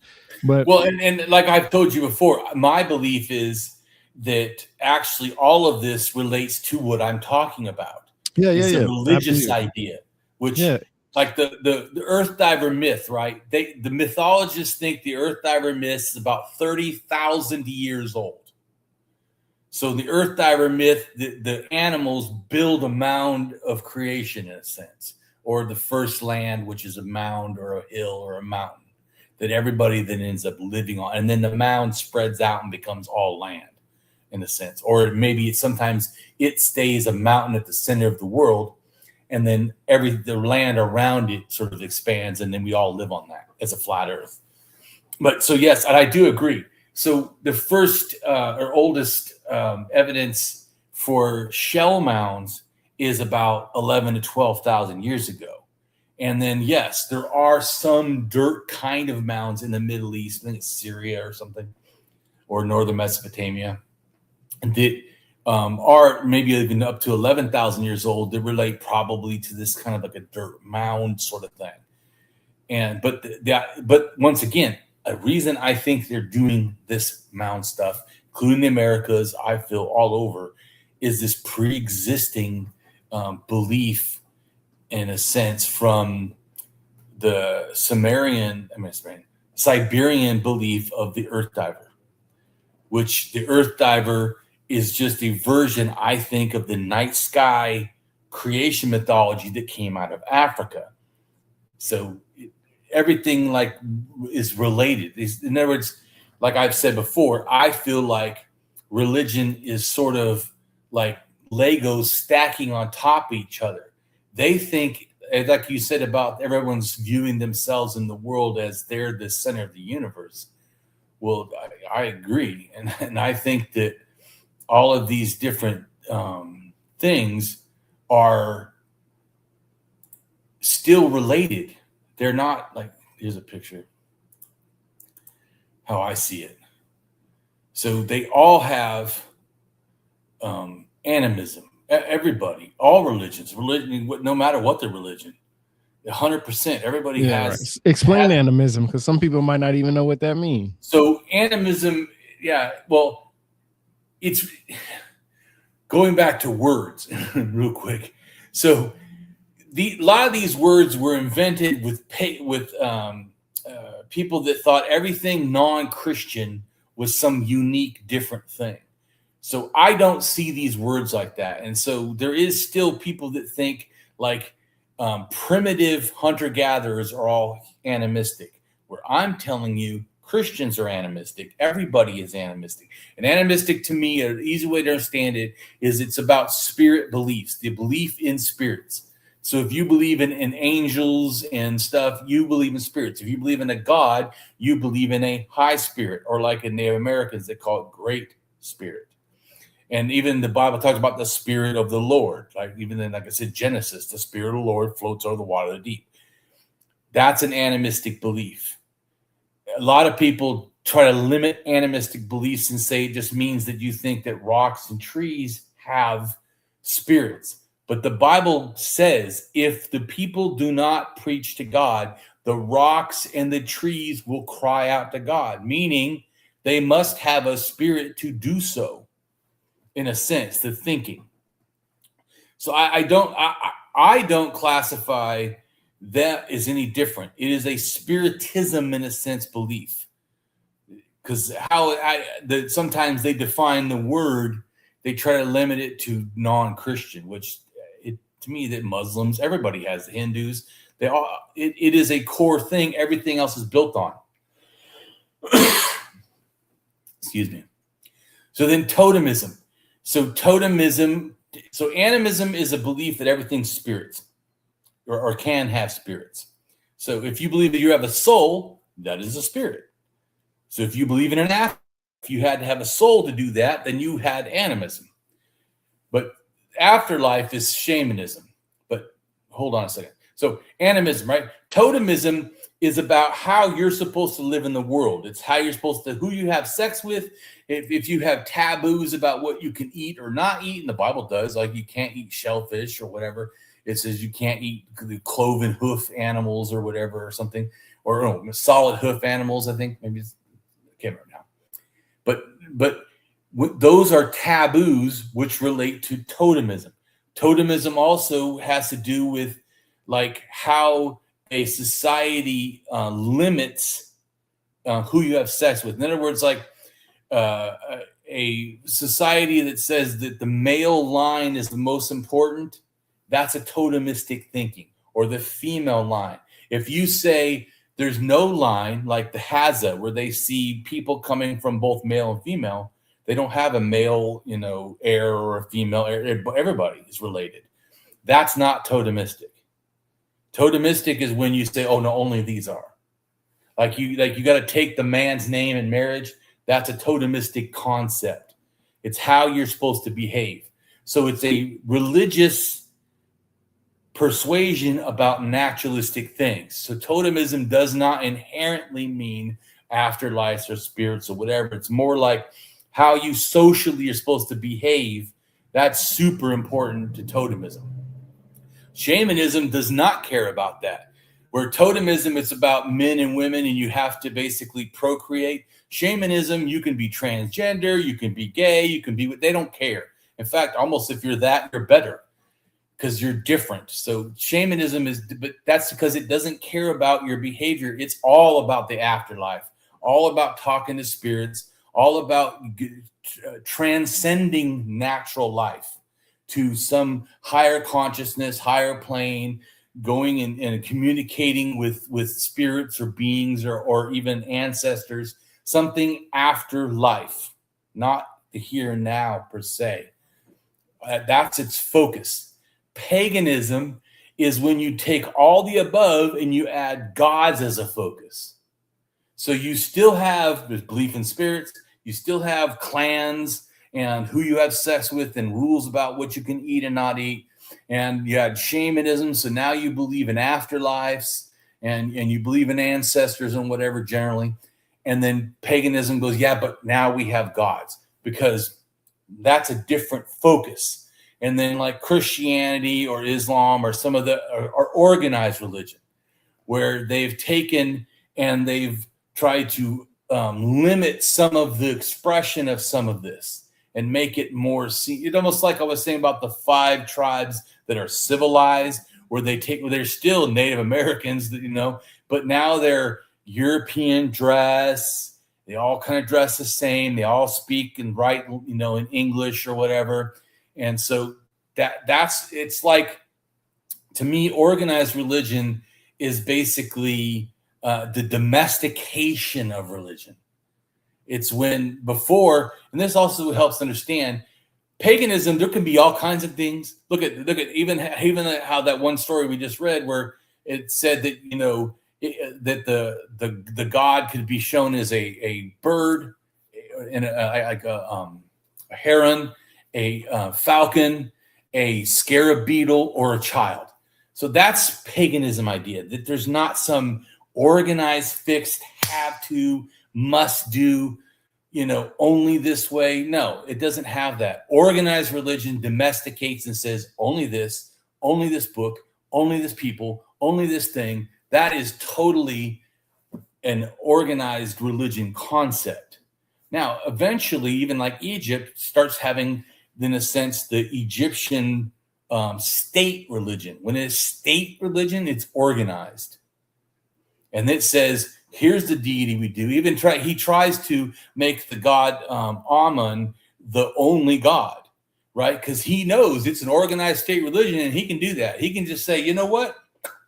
We're all going to believe this and that's going to be the new god. That is a complete domestication of the Egyptian religion, trying to say that I can decide that this is the way it's going to be and this is the only way it's going to be.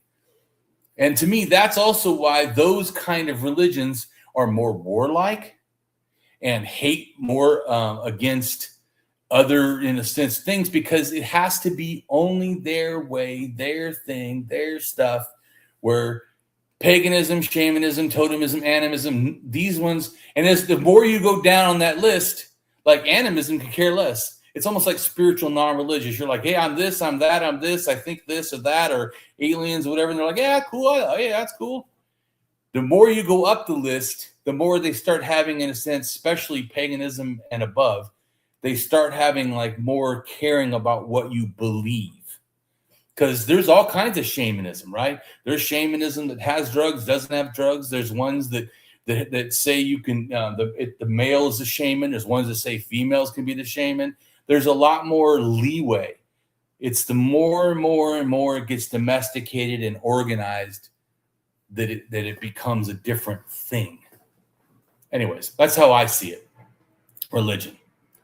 So going back to the stuff. So the earliest mastabas known were, like I said, 3,300 BCE or 5,300 years ago. So this is important because this is before people think of like when the pyramids happened. So there was already this idea, but actually that's even older than that, as we already talked about. But even like just related to the mastaba, it's also older. So this was for signaling elite status and wealth. And surrounding that one grave was 53 graves of 58 individuals, meaning some people had more than one individual in the grave. And pre-dynastic and proto-dynastic cemetery was only a little bit younger, and that was at 32 to 3000 BCE. The origin of Egyptian mastabas, though, architectural and funeral discoveries, has been shown to be actually 37,000 BCE or 5,700 years ago. And it was part of the culture that actually went back to 6,000. So anyways, we're gonna skip that stuff. So what those things also relate to, like the Ben was a primeval mound, which I already talked about, and emerged from the chaotic, watery abyss, Nun, at the dawn of creation, which is called Zep Tepi, which is the first time, or like the beginning of time. The Ben, or Mound of Creation, was the very place of stable, solid land or fixed reality. So, because before that, it's chaos. It's unfixed. The ultimate point of reference for the universe, which that relates to like what's called an axis mundi, which is something someone created that term, but I think it's helpful to understand. In this way, it could be seen as acting as axis mundi. It is the absolute cosmic center where the creator Amen landed to bring light, order, and life to the universe. In comparative mythology, axis mundi is also called the cosmic axis, which can also be the world tree or a world pillar or a cosmic mountain, world center. And the world tree is also like in the Nordic, and in the Americas, they have a tree that does it. It goes supposedly straight through the planet or whatever and up into space. It also relates to the three worlds, the upper world, the middle world where the land is, and then the lower, just like in the Nordic, they have the word hail or hell, which relates to the roots of the tree where the underworld is, or. So axis mundi is closely related to the mythological concepts of, in a sense, the navel of the world or the navel of the cosmos, which you already said, like everybody makes their little map. They're the center of the world. And every single one of them do that. Every single one of them do that. Right. Yeah. I wonder how that could cause any issues. Yeah. So anyways, so The Axis Mundi in comparative mythology includes the tree, but also other plants like a vine or a stalk, or a mountain or a hill or a mound or a column of smoke or a column of fire or a product of human manufacture, such as a tower or like a pyramid, or a staircase, a maypole, a cross, a steeple, a rope, a totem pole, a pillar, or a spire. Just so you can grasp that all these things are sort of related in a mythological kind of understanding. The idea of center of the cosmos, role of elevating status of whatever place chosen the cosmic center, reflecting the beliefs of a finite, closed nature of the cosmos. Babylon, was described as the center of the Babylonian cosmos. Now, as you said, actually, all of them do it to the center of their own cosmos. In parallel, Jerusalem became the navel of the earth in Ezekiel 38:12. So it's all these things are we've already seen the little pictures too, are doing the same thing. Infinite nature of the cosmos also suggested by the ancients of periodic regular movements of the heavenly bodies in visible vicinity to the earth. Specific examples of cosmic mountains or centers include one from Egypt texts describing as a pivoting support for the sky. In other words, the thing that helps the firmament stay there. But also Mount Mishu in the Epic of Gilgamesh, or in a sense, Adam's Peak, which is a sacred mountain in Sri Lanka associated with Adam or Buddha in Islam and Buddhist traditions, respectively. Mount Oaf in the Islamic and Arabic cosmologies, the mountain. Anyways, there's one in Zoroastrianism and Hinduism, Jainism, Buddhism. Mecca also can be considered that. So there's all kinds of different traditions that really have this. And so it's important. This is like, in a sense, literary evidence of this cosmic mountain belief or thinking. And Mishu, the Epic of Gilgamesh, was thought to be located or extended to both the westernmost and the easternmost parts of the earth, and where the sun could rise and set respectively, such as what's called the bipolar model of solar movements. The gates of the rising, setting sun were also located at Mishu, at the mountain. Some accounts have Mishu as a tree growing in the center of the earth. See how though that the reason it changes from a tree to a pole or a mountain or whatever, it really relates to the people's probably environment. I mean, the mountains are a pretty stupid concept if you're living in a completely flat land. Same with calling something a tree, you'd have to put your own pole. So, anyways, but they're all the whole point I always try to show is I'm showing that the religious thinking though is similar. Yeah. Yeah. Right, So right. the cosmic mountain is also found in Egyptian cosmology, the pyramid text 1040c, that says the mountain range on the eastern and western side of the Nile act as the two to support the sky, which is the firmament. And the ball cycle, which is the Canaanites, two cosmic mountains exist in the horizon, the point of which the sun rises and sets into the underworld Mot. The tradition of twin cosmic mountains is also in the Bible with Zechariah 6:1. Cosmic mountain is an important metaphor in the Old Testament. People of the Near East thought the mountains as the home of the gods. In fact, the ziggurat, which is the similar thing to the pyramid that the Sumerians and Mesopotamian people built, was often called the mountain of God, or the place that God resides when he's on earth, because it's like a mountain. And so Bible writers shared this similar worldview. Across the ancient world, priests and poets tell of a cosmic mountain, place from which creation was born, And like the Egyptians, the mound of creation, or like the Native Americans and the Siberians with the earth diver. It's all the same stuff. In the Bible, Mount Zion is the abode of God and for Israel.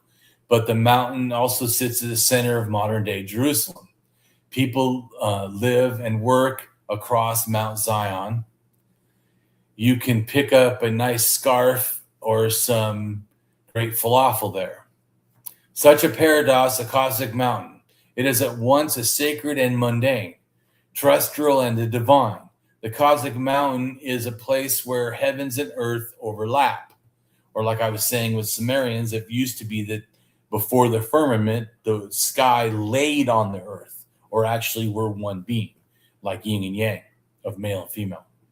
The narrative journey of the Bible is blazing with cosmic mountains, from Mount Moriah, Mount Sinai, Mount Tabor, Mount of Olive, sacred mountains, scripture all over the Bible story. Then the Near East earth was a flat earth, or a single continent disk residing over a body of water, which, like I said, it says sometimes compared to a raft. The aerial view of the cosmology of the earth was potentially alluded also in the Babylonian map of the world, where in a sense the city of Babylon is near the earth's center, which, like you said, actually they all kind of put themselves in the center. And it sits on the Euphrates River. Other kingdoms and cities surround it. The north covers an enormous mountain range akin to a wall. This mountain range was traversed by some heroes and myths, such as the Epic of Gilgamesh, where Gilgamesh travels past it to the areas only accessible by gods and great heroes. The furthest and most remote parts of the earth were believed to be inhabited by fantastic creatures. The Babylonian map, the world continent, is surrounded by a bitter water or salt water ocean, which would be Tiamat, ocean called Maratu, or Salt Sea, akin to, and since the Greeks, Oceanus, described in poetry of Homer, and Hesiod, early Greek cosmology, as well as the statement in the bilingual creation of the word by Marduk, who created the first land surrounded by a cosmic sea. Egyptian cosmology appears to have also shared this view, as one of the words used for sea means great encircler. World encircling oceans are also found in the Farah tablet VAT 12772 from the 3rd millennium, which is 5,000 years ago, in the myth of Etana. Etana was the 13th king of the first dynasty of Kish, and accorded in the Sumerians' kings list. So it's just showing that it's in different cultures, not just one. 4 different Egyptian models of the firmament or heavenly realm are known. One model, the flat earth or a slightly convex one, with celestial plane, which, depending on the text, was thought to be surrounded in various ways by pillars, by scepters, or by mountains at the extreme ends of the earth. 4 supports given rise to the motif of the 4 corners of the world, and which I have a blog about the 4 corners. And it also relates like to, in a circular sense, because some people think it only means a square, where it can, and certainly like in China, they consider a square earth and around heaven, because the earth is floating on the water and then the bubble is round. Anyway, the firmament. But it also can be like the Native Americans, how a circle can be cut into 4 quadrants, like the medicine wheel, and then mean the 4 directions. So it doesn't have to inherently just be limited to a square shape, just so people understand. It's a general concept. The common title among the powerful king was described themselves as the ruler of the area of the king of the 4 corners. For example, Hammurabi in 1810 to 1750 BCE, which you just add 2000 to that, well, actually 2026, but to that, and that tells you the time, so it's like 3000 something, received title as the king of Sumer and Akkad, the king of the 4 corners of the world. Monarchs from the Syrian Empire also took this title, although the title implies a square or rectangle shape. In this case, it was taken to refer to the 4 quadrants of a circle, like I already talked about, which were joined in the center. Likewise, which of course then would be the center being like the mound of creation in the center, or the cosmic mountain, or the pole, or the totem pole, or the whatever. Likewise, the 4 corners motif also appears in some biblical texts, such as Isaiah 11:12, or in Greco-Roman and Jewish literature, the phase, the ends of the earth, referring to the outermost points of the earth, such as it terminated in Oceanus, or the outer ocean circling around the earth disk. Cosmic ocean, cosmic sea, primordial waters, or celestial river.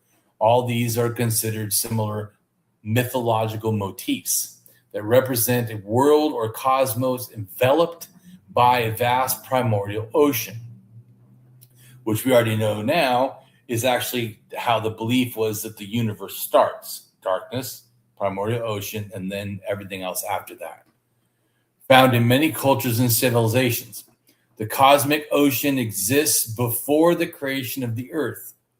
The cosmic ocean can also represent or embody chaos that some myths perceive as predetermined.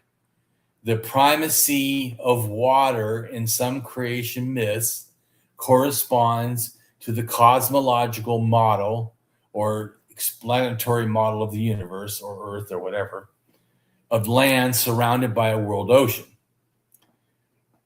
The sky is often thought of as something like the upper sea, which we've already talked about too, like stars and everything floating, above us. The emergence of the earth with its air and visible eruptions from fire or pre-existing chaos, or even the freshwater ocean like the Mesopotamian Abzu is usually presented as an element factor of a first cosmetic order. So, in other words, when there was chaos, there was an Abzu. Once there is a first ordering of chaos, Abzu then comes out of that water.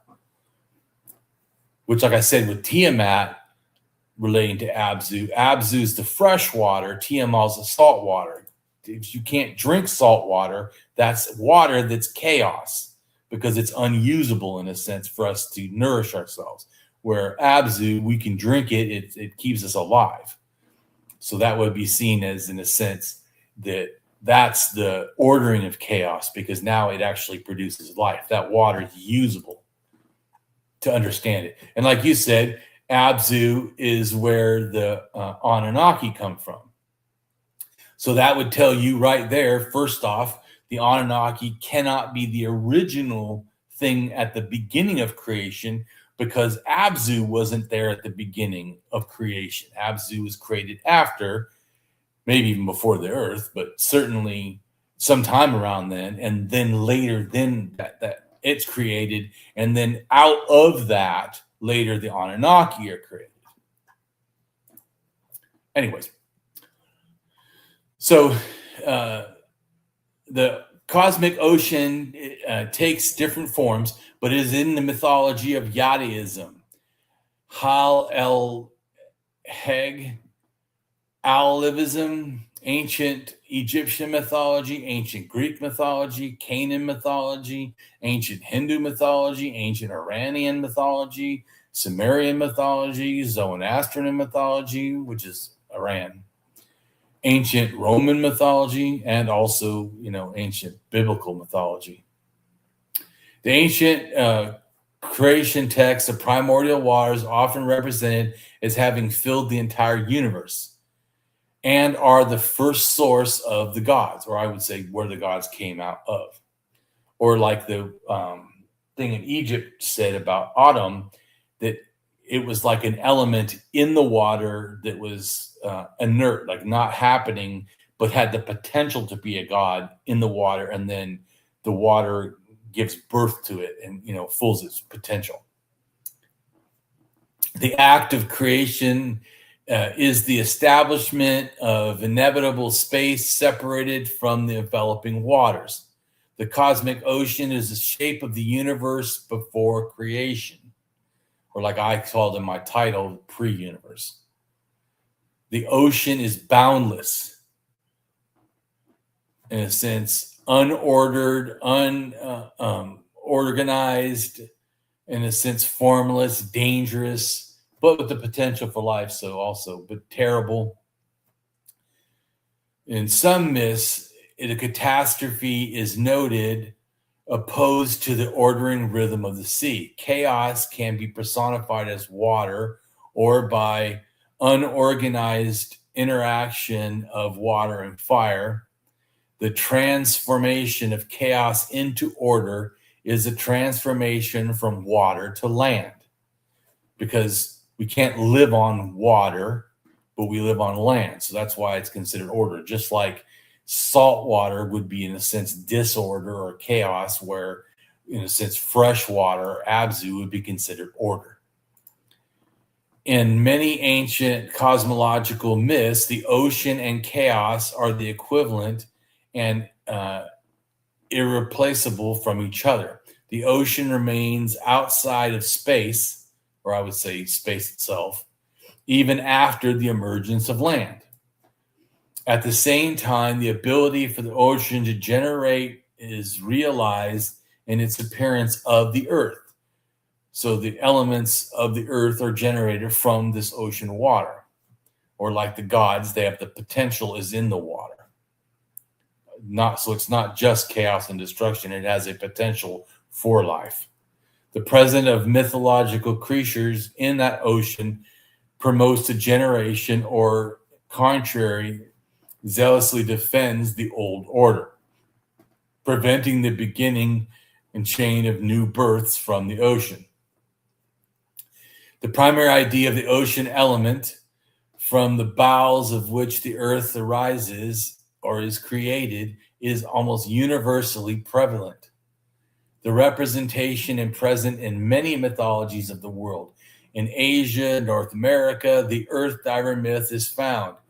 In this myth, the creator deity dives into, which also is animals, so I don't know why it says the creator deity.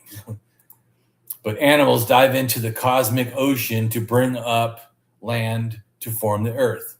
A diving bird catches a lump of earth from the primordial ocean, often appears in mythologies of Native Americans and Siberian peoples. In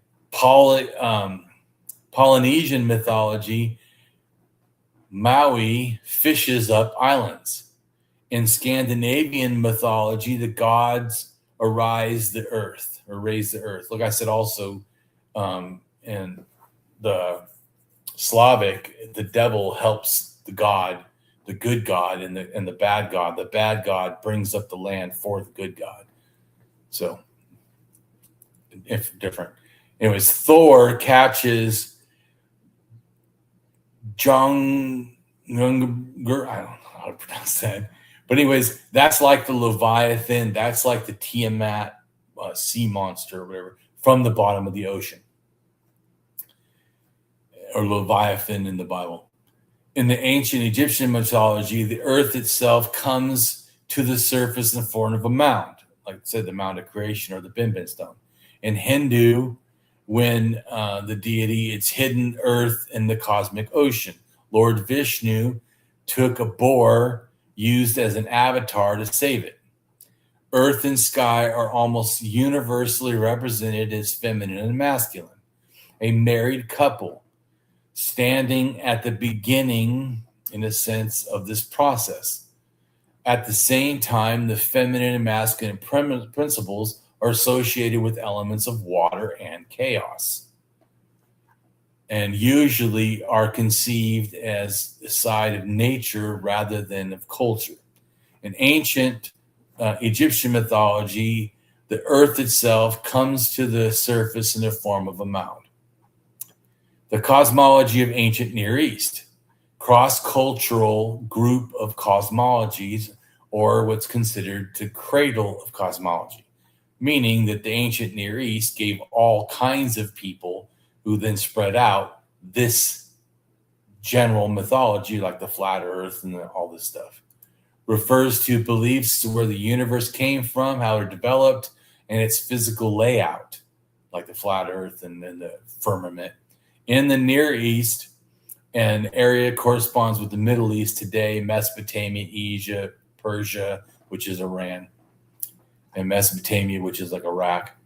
The Levant, which is Israel and Syria and Babylon, Lebanon and Jordan, and Anatolia, which is Turkey, and the Arabian Peninsula. The basic understanding of the world in this region, it prominently times included a flat earth, a solid layer or barrier above the sky, a firmament, an cosmic ocean located above the firmament, and a region above the cosmic ocean where the gods lived, and a netherworld located in the furthest region in the direct direction down. Creation myths explained where the universe came from, including which gods created it and how, as well as humanity, how humanity was created. These beliefs are attested as early as the 4th millennium, or 6,000 years ago, and dominated until the modern era. What I would say is still doing, they're just different religions now. It's still the same thing. And with the component supreme being also being in the Greek or Hellenistic cosmology of ancient Greek, as early as the middle 1st millennium, or around 2,500 years ago. Geographically, these views are known from the Mesopotamian cosmologies of Babylonian, Sumer, and Akkad, Levantine, West Semitic cosmologies from Ugric, and ancient Israel and Judah, the biblical cosmology, the Egyptian cosmology from ancient Egypt, Anatolia cosmology from the Hittites. This system of cosmology went on to profoundly influence the views of early Greeks, Jewish cosmology, Islamic cosmology, and the Quran cosmology.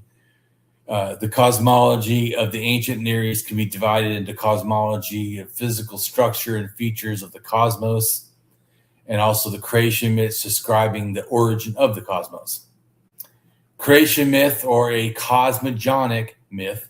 So this cosmogonic word just means like the cosmology, which is the like a creation myth, or like how things happen, or the structure of what's happening. So a cosmogonic myth is good to understand when you talk about floods. So there's people say like there's floods all over the world. Okay, there are floods all over the world, but they're not all cosmogonic myths. To make it a cosmogonic myth, it has to be like a creation myth, meaning like the Bible, where the water covers everything and kills everything, and everything gets started again, like a second creation or a second, reincarnation in a sense. If it's like that, then it's a cosmogonic myth. If it's a flood that doesn't do that, if everything doesn't get destroyed, it's not a cosmogonic myth. Anyway. So it says right here how the world began and how people inhabit it.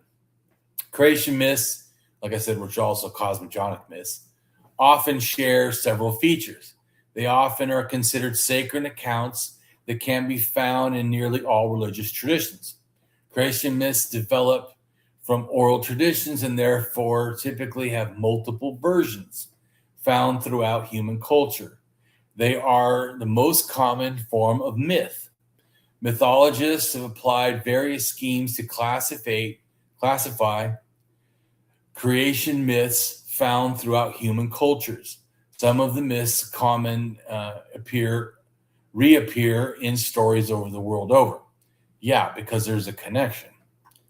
So they classifies 5 basic myths, but it's actually a little more complicated than that, because they classify the one as from ex nihilo, which is from nothing, which I just see as part of the creation from chaos, which it would be a better category because there's 2 kinds, which I already talked about at the beginning, which is the creation from nothing and creation from something, which are actually really related. So the creation from nothing, in which the creation is through thought, word, deemed, or bodily secretions of a divine being. Of course, to me, if it's a bodily secretion, it's from something and not just nothing.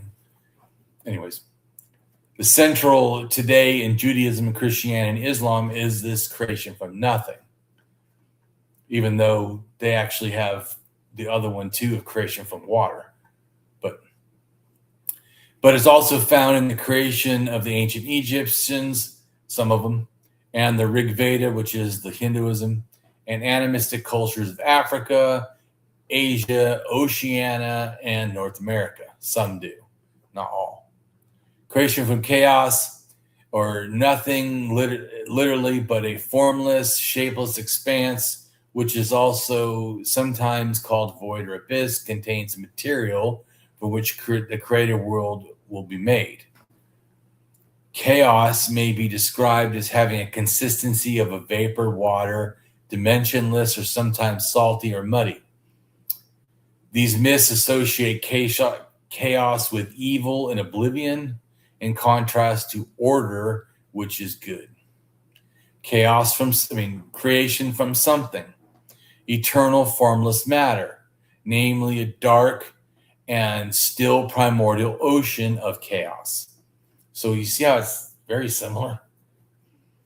The creation from something is similar to the referring to ideas that matter has always existed, and the modern cosmos is a reformation of pre-existing primordial matter. It is something articulated in the philosophy that nothing can come from nothing. Ancient Eastern cosmology, the universe is formed through the creation from something, the eternal formless matter, namely the dark and still primordial ocean of chaos. African traditional religions tend to favor the creation of something over the creation from nothing. Sumerian myth, the cosmic ocean is personified as Namu, who gave birth to heaven and earth and had existed forever. In the Babylonian creation epic, the Enmu Elish, pre-existing chaos made up the fresh water of Abzu and the salt water of Tiamat. And from Tiamat, the god Marduk created heaven and earth. In the Egyptian creation myth, a pre-existing water chaos personified as the god Nun and associated with darkness gave birth to the primordial hill, or in some version, the primordial lotus, or others like a celestial cow. In Greek traditions, the ultimate origin of the universe, depending on the source, sometimes was Oceanus, a river that circles the earth, the night, or water. The idea of creation from something is found in Near Eastern cosmology, early Greek cosmology, and across the broad ancient Greek philosophy. It is also held by few early Christians, although creation from nothing was a dominant concept among such writers. Although ancient Near East cosmology is read as invoking a creation from something, occasionally suggests have been made that the creation from nothing can be found at least in some texts, including the Egyptian Memphis theology and the Hebrew Bible's Genesis creation narrative. Although it's been rejected, these interpretations, viewing them both as consistent with creation from something instead of the direct creation suggesting from nothing, as in the book of Isaiah and the book of Proverbs and the Psalms, indicate a form of creation from nothing. The cosmological things of the book of Amos also presents a view of creation from nothing. Earth diver, creation in which a diver, usually a bird or amphibian, is sent by a creator, plunges to the seabed through a primordial ocean to bring up sand or mud, which develops into terrestrial land. The earth diver is common characteristic in traditional creation myths. In these stories, a supreme being usually sends an animal, most often type of bird, but it can also be a crustacean, insects, fish in some narratives, or a turtle or whatever, or a frog, also what do you call it, muskrat and I think an otter, and into the primordial waters to find bits of sand or mud in which to build a habitable land. Sometimes these myths are interpreted as psychologically or cosmologically. In both cases, emphasizing a place on beginnings, in a sense, from the depths. The earth diver is one of humanity's oldest creation motifs. Like I said, it's about 30,000, they think. It spans thousands of years and is found in cultures globally, though it's most prominent in indigenous North America, Siberians, as well as diffused throughout practically all of Eurasia, and is found in the in ancient Indian continent as well. Emergence myths, in which the progenitors pass through a series of world or metamorphosis until reaching the present world. The emergence myths, humanity emerges from another world into this current one they inhabit. The previous worlds is often considered the womb of the earth, or the earth mother. And the process of emergence is linked to the act of giving birth. The role of a midwife is usually played by a female deity, like Spider Woman in several mythologies of the indigenous peoples of the Americas. Male character rarely figure into these stories, and scholars often consider them a counterpart to the male-oriented creation myths, like those from creation from nothing variety. Emergence myths can describe the creation of people and or supernatural beings in a stage of ancient metamorphosis from, in a sense, native forms through a series of subterranean worlds to arrive at their current form and place. World parent, dual, which I already talked about, the sky and the earth, as being the divine couple or world parent. World parent is dual being, sky, usually male, and earth, usually female, who were so tightly bound to each other. Like I was saying before, in the concept, before the firmament, the water from the sky or the sky itself is crushed against the earth. They're not separated. Then in the Sumerian myth, Enlil blows air and separates it, or the Bible, that God's breath does it, or other, Egypt, the mountains are holding it, or whatever. There are two types of world parent myths, both describing the separation or splitting of the primary entity, which is both male and female, which is also heaven and earth, from the world parent or parents. One form describes the primeval state of a union of two parents, and the creation takes place and that are pulled apart. These myths often depict the creation as a result of a sexual union that serve as a genealogical record to the deities are born born from it. In the second form, the world parent myth, creation itself springs from the dismembered parts of the body of the primordial being. Often in these stories, limbs, hair, bones, blood, organs of the primordial being are somehow severed or sacrificed to transform into the sky, the earth, animals, plant life, and other worldly creatures. These myths tend to emphasize creative forces as animistic in nature rather than sexual, depict the sacred as an element or internal component of the nature of the world. Separation of heaven and earth is a cross-cultural creation myth event. Separation of the roles of differing, chaotic, undifferentiated cosmos, sometimes is interpreted as a universal cosmic ocean, is into coherent and organized parts, which I already told you before also relates to like circumcision of males and females. The circumcision of males is supposedly cut the foreskin, which is the female aspect believed in Africa of the male. So you cut it off, now you're a full male. And cutting off the clitoris of a female was considered cutting off the penis and thus making a full female. It's relating to this mythology thinking.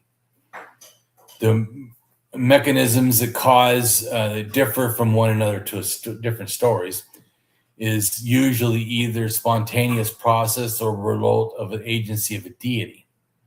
In the Near East text, the original mass that separated is a solid in order Sumerian literature, but becomes a water and younger Akkadian literature, such as the Emu Elish.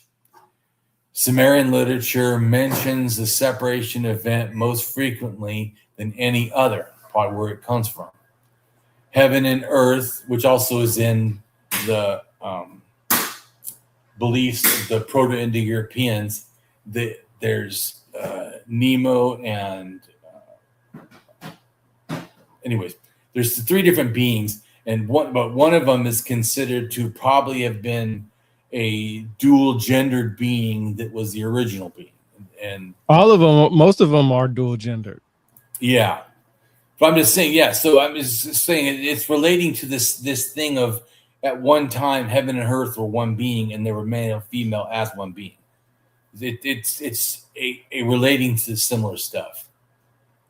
So then the other one is the creation by spitting or ordering the primordial unity, which was going back to what the primordial unity was, the male and female, like a yin and yang, such as cracking of a cosmic egg, right? Because the egg is the unity and you crack the male and female apart, or the heaven and earth, you're cracking them apart, bringing order from the chaos. The chaos was them being together, which the yin and the yang sees them together as order, which is opposite of what this is trying to say.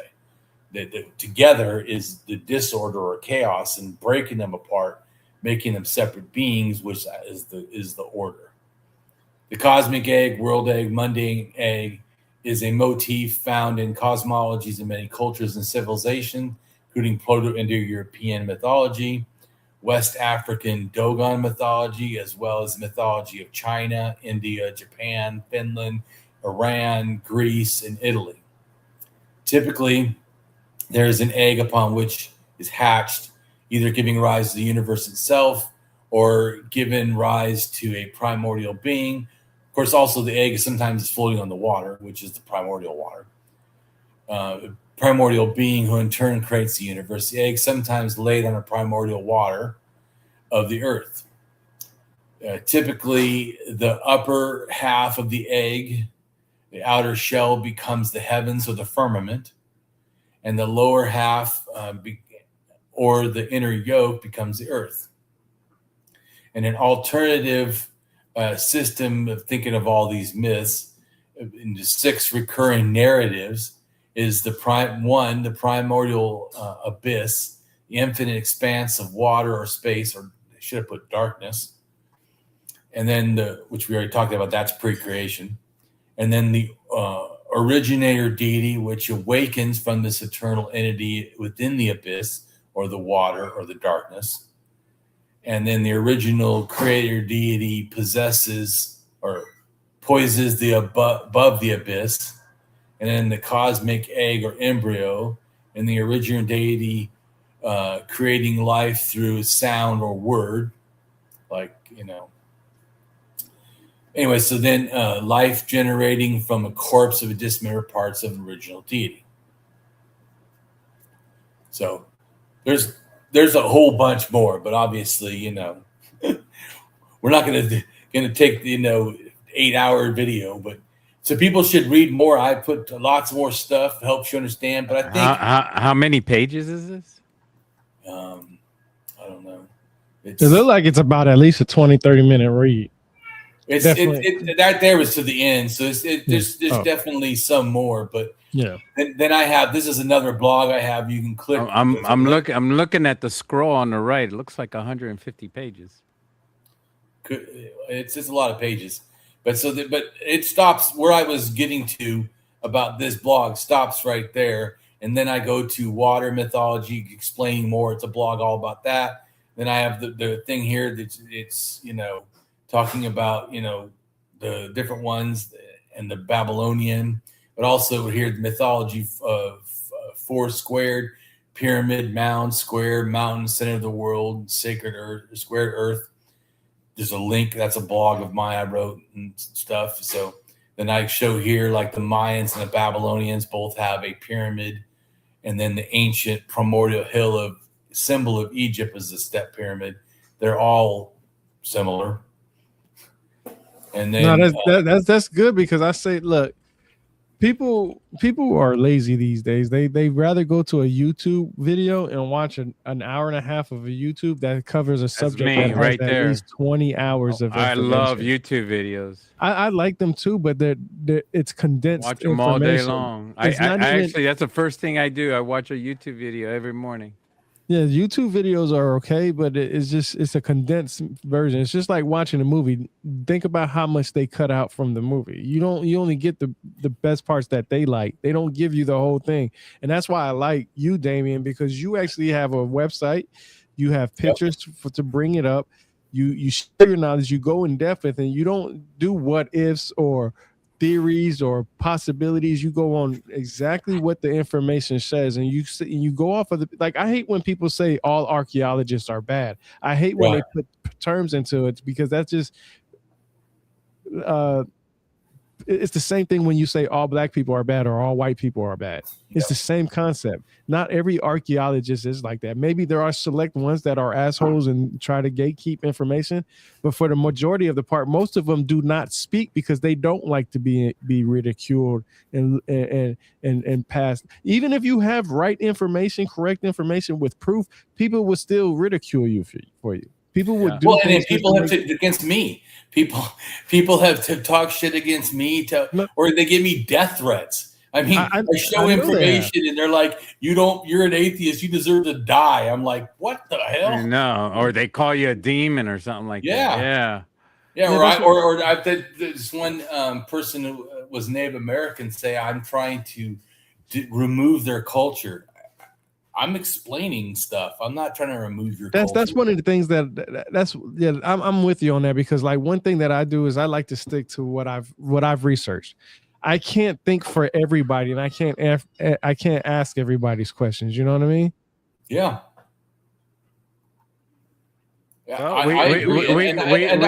We could continue on the next podcast where you left off, and then if you want to, we can do that. Yeah, if you want to leave off right here and then talk about it. We can go to another one, because I would like to do, since we're talking about mounds and mountains, I have one where I explain how I think all of them are sort of related. Yeah, let's do that. That's actually a good topic, because I've actually been to a lot of mounds here in the States. Like I've been around looking at mounds. Matter of fact, go ahead. No, go ahead. We try to keep it at an hour and a half, because we lose a lot of people after an hour and a half. No, actually, people were still jumping in. That's why I was telling you, Fat Jesus, I like to let him speak, and let him speak on what because he has a full presentation, like a full presentation every time he presents his stuff. So I like to let him speak, and then at the end, I like to give my question, because he actually, what I've noticed about you, Damien, is you ask questions, what you kind of in a way insinuate types of questions that have been asked towards you actually. Yeah. And then you answer it in your blog, so you can see where the information came. See, I noticed that. I'm telling you, I read your stuff. I do my research behind every guest that I have, everybody I speak with. I do in depth. I do my investigations on them as far as what they're about, what they like, all this stuff. That's why I said earlier, I know you've taken poster boards out, sat on the corner of the streets and said, I'm an atheist and happy not to be with God or to believe in God. How about you? I've seen you post stuff like that. I don't like to have guests on my show, and I don't like the bare minimum. I don't do the bare minimum of research and what they're about.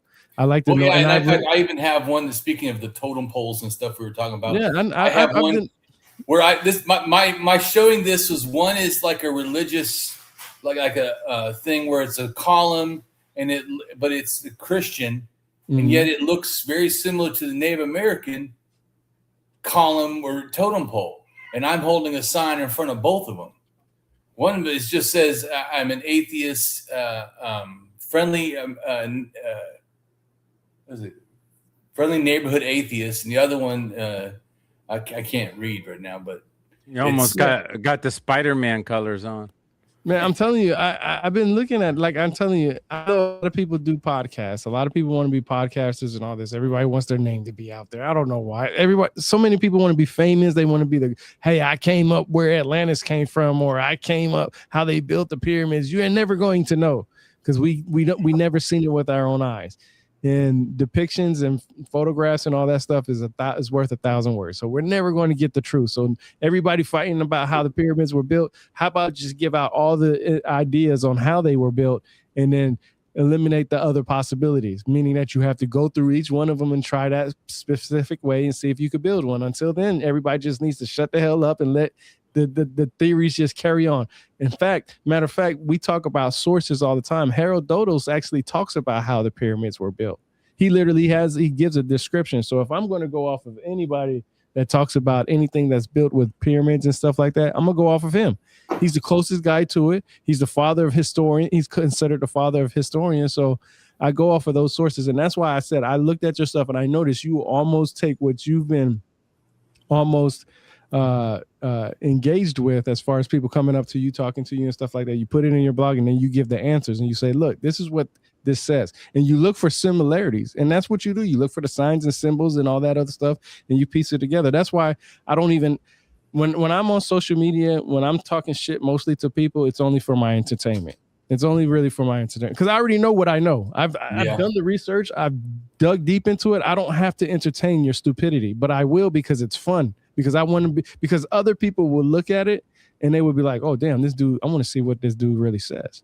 And they'll go do it. They won't tell me, but that's what they'll do. Because sometimes I actually have people in my DM say, hey, bro, that was pretty funny what you did with that guy, but I didn't know about this. Can you tell me more? And I'll give them a couple of books and so on and so forth. I actually bought a couple of books that you recommended. I have in my library now that I'm going to. So I only stick to what I know. That's why I hate when people say all archaeologists or all DNA analysis and all this, they're bad. And I'm like, no, it's not them. It's the ones that you're following. Stop following and wasting your time on the ones that are leading you down rabbit holes, and follow the ones that are actually giving you information. I love rabbit holes. Most people, I don't. And I tell you why, because there's no time. There's not enough time in the world to do it. There is not enough time in the world to do all the research that you want. So going down that rabbit hole is just, you're making me personally, it would take time away from my life to do that. I want to know the facts. I don't want to know where the rabbit hole is at.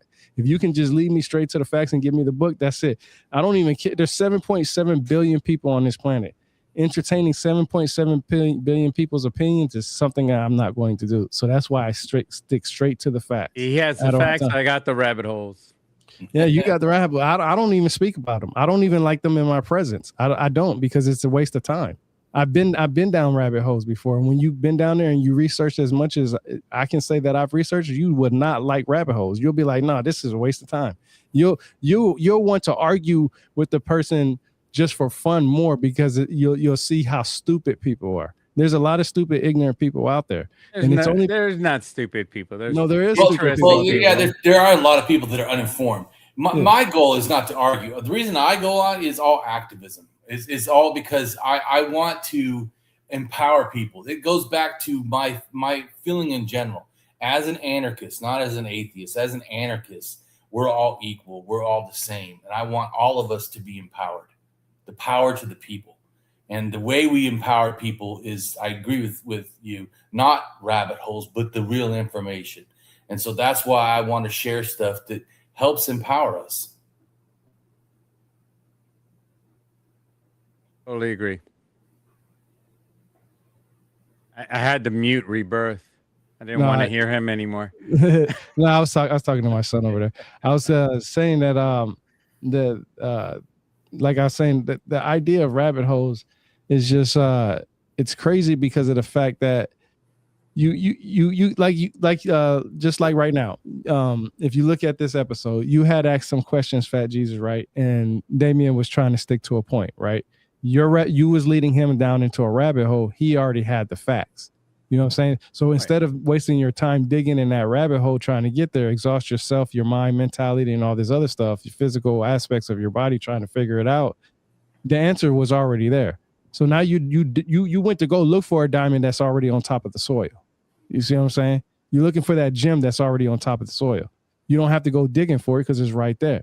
You see what I'm saying? So that's why I look at rabbit holes like that. I'm not gonna waste my time digging 300 feet in the ground for a small piece of diamond, right? That may give me just a little bit of information, but the diamond that's on top of the soil gives me the whole enchilada. Now I got everything. Now I don't even have to worry about that. The other diamond is just, I already knew that.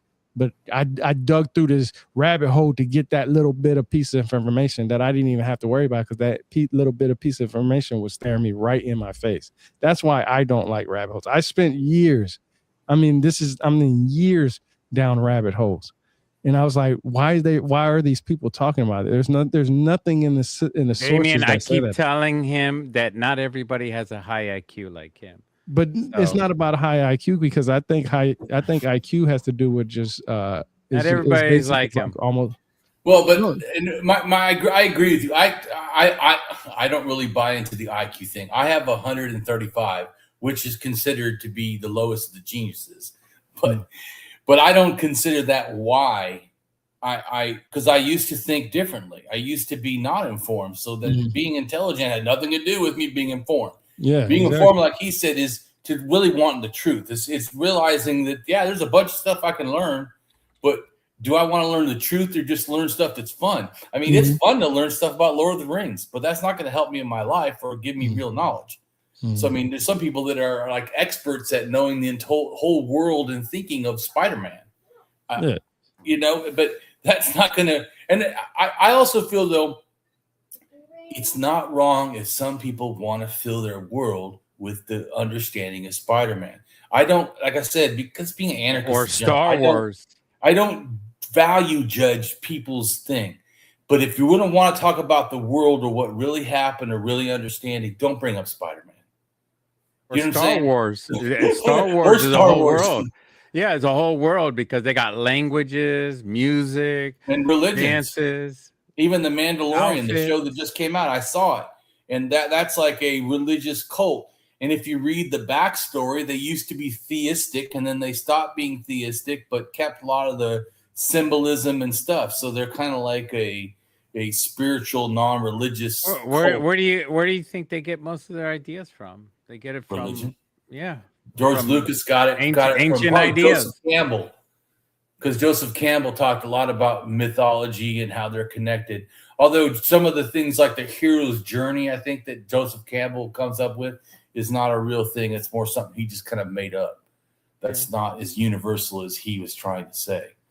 But I do think, as you'd see, I kind of take a mythological structuralist view of mythology where I try to break it down into its mythine parts or ideas, like the pre-creation, creation, but explain the elements of darkness and then water. And so I break up the stuff because when you do that, it allows you to see clearly like he was talking about where the diamonds are. Instead of just digging around in a big haystack, you just remove all the hay, and whatever has fallen below the hay, you can just now see it better. Because, like I said, if you were to say, well, which religions are connected, that's a lot harder. If you start looking at these common elements, like every religion, practically creation myth starts in darkness, and then the next thing is water, and then the earth.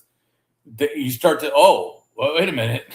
No matter who they say did it, because everybody says different, how they say the mound or dirt happened, all in the firmament, how exactly that happened, all of it's different, but it's not really different because it's, in other words, could all of that have happened in that sequence and by accident all over the earth? No. The answer to me is no. That it could not have happened. It had to have been spread. So either, like you said, there's only two choices. Either it's somehow inherent and everyone knows this from knowledge, or it had to have been taught to people.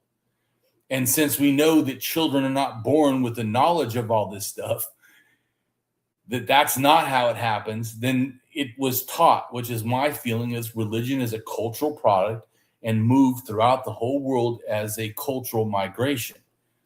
And you can break it down and look at different things and watch that happen. Even in current times, like the Silk Road, past Buddhism, or how, Christians spread with the Roman Empire once it turned non-pagan. And then how, Islam, spread once it, moved around.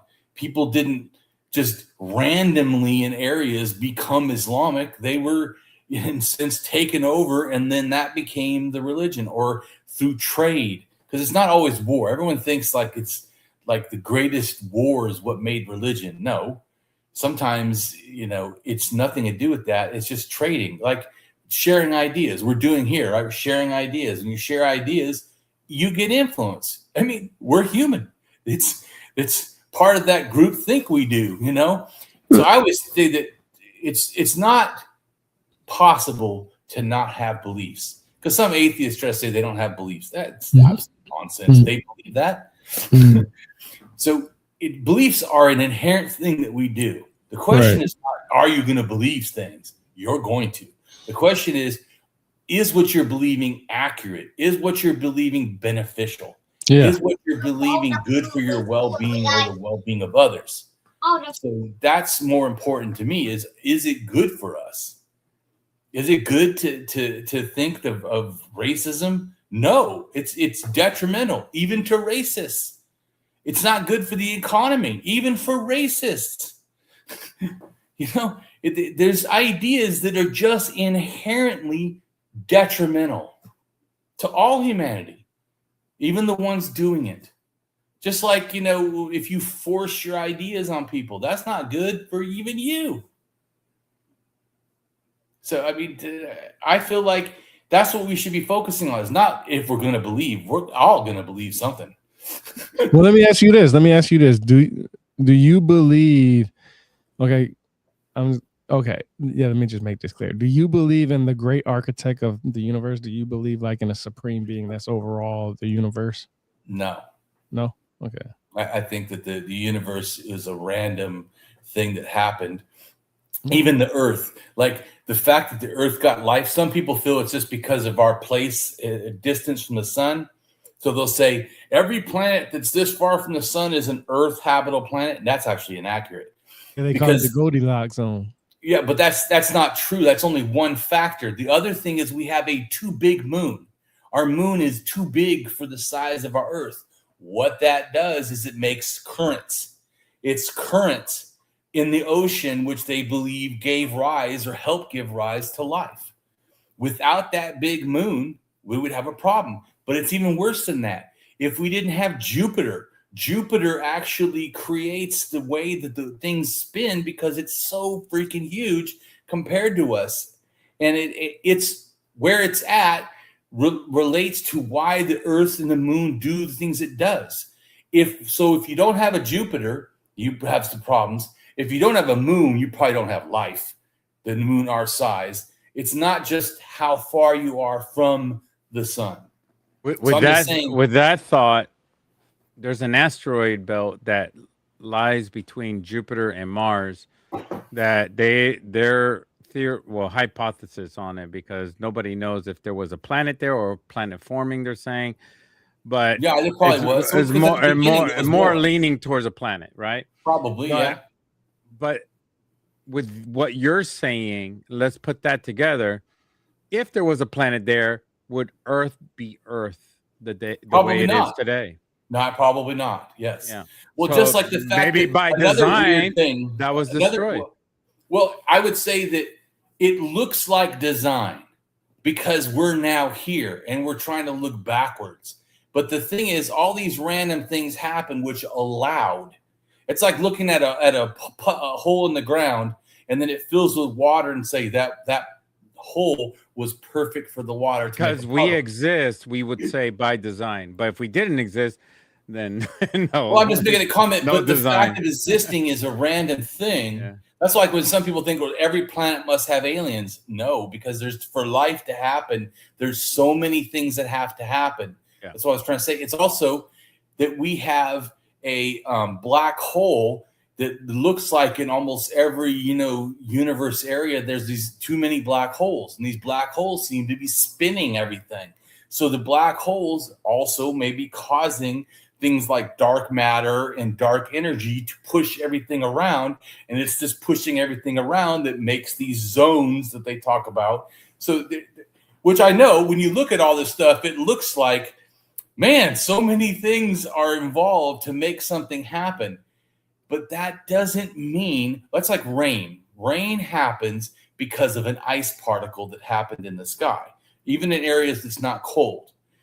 Way up in the atmosphere. It's an ice particle because the moisture grabs together onto something and then becomes ice, falls as rain. Or if it stays cold below, it falls as snow. Or sometimes turns into a snowflake or whatever. But for that to happen, you have to have something for the ice to form around, meaning it takes dust or a miniature meteorite or some element in the air that the moisture clings onto. It's almost like if you stick a stick or a string in sugar water, it makes all these crystals. They glob onto the string or stick to make, one of those candies. So it's like thinking, well, because of that, the rain must be having some deity making the dust there so that it can make rain. Well, that's not, it's just a random things that are interacting to me. So no, I do think that there is obvious things that are all working together to make life. And it is not one process. It's absolutely amazing to me, but it's not a spirit or a deity or a thing, even though I agree, man, it sure seems like took a lot of things to make life happen. Yep. You're right. That's perfect. I like how you put that. Well, of course, we'll do another one in 2 weeks. Hopefully you'll have another one on there. I actually have a presentation that I want to do with you one day about the primordial waters, because I actually we can do it next time. Yeah, since we just talked about this, if you want. Okay, yeah, let's do that. I mean, I don't have to have a presentation, as you know already. Yeah, I used to go 15 years on the street. Yeah, that's what I'm saying. And I didn't have anything to show people. I had to just be able to talk. That's also like you said, how I'm able to stop people and go back to what I'm saying. Yeah, because I've been on the street where not online where you get to block people. Yeah, that's what I'm saying. Like, that's why I like your information, because you do your due diligence and you make sure that you present it in a way. It's long, but it's supposed to be longer. Like I said, a lot of people will go watch a YouTube video about a subject and it'll be an hour and a half, but there's about 20 hours of information that they didn't get to go over because they don't have that much time, and they don't do parts. And like I said, most people are podcasters. Most of these podcasters, if you notice, they jump on whatever is the biggest subject at the moment. They don't talk about different things. They literally, this is popular right now, let's all jump on that. And then you see the same 30, 40, 50 different podcasters saying the same exact thing over and over again, and you're just like, what the heck? So at this point, I don't even pay attention to them. All right, so next time, so we've been several times for me talking. Next time, you can do especially since we already talked about it. We can talk about the primordial waters, Yep. and like I already addressed, and I know you addressed, which I do like that you addressed that about Abzu and the Anunnaki not being from another planet or whatever. Bring that stuff in, because I agree with that. All right, we'll do that. We'll definitely do that, and then Fat Jesus can put up some stuff that he has together of what he researched, and then we could definitely do that in 2 weeks. Right on. All right. Well, go ahead and end. I'm going to end the show, and like I always say, I don't think I'll have anything as detailed as he has. No, 100%. just get some stuff together. Just get some stuff together. And when if we were competing, he would beat me like by 1,000%. No, just get some stuff together. But like as you know, I'm not competing. That's what people understand. Yeah. I don't know. I was better. saying if we were to compete, you would beat me at 1,000%. Okay. Because you have a lot of knowledge. And yeah, he does. He does. Yeah. Like you said, he's been doing this for years, and that's why I like the information. You know what I'm saying? It really gives a background of what he does. Like, I actually took a lot of notes. I have a whole notepad right here on my second screen of some of the stuff that he said, because right after this, I'm going to go do some research, and then I'm going to go get something to eat. And I'm going to come back and read. I'm and going to bed after this. All right, then, like I always say, you know what I'm saying? Knowledge is power. Got a little hype now, can I let it die down? I remember days in the trench. Time to go hard in, time to go all in, time to get my all to this shit. Panamera maxed out, first class flights out Atlantic to Pacific, yeah, it's lit. All right, man. That was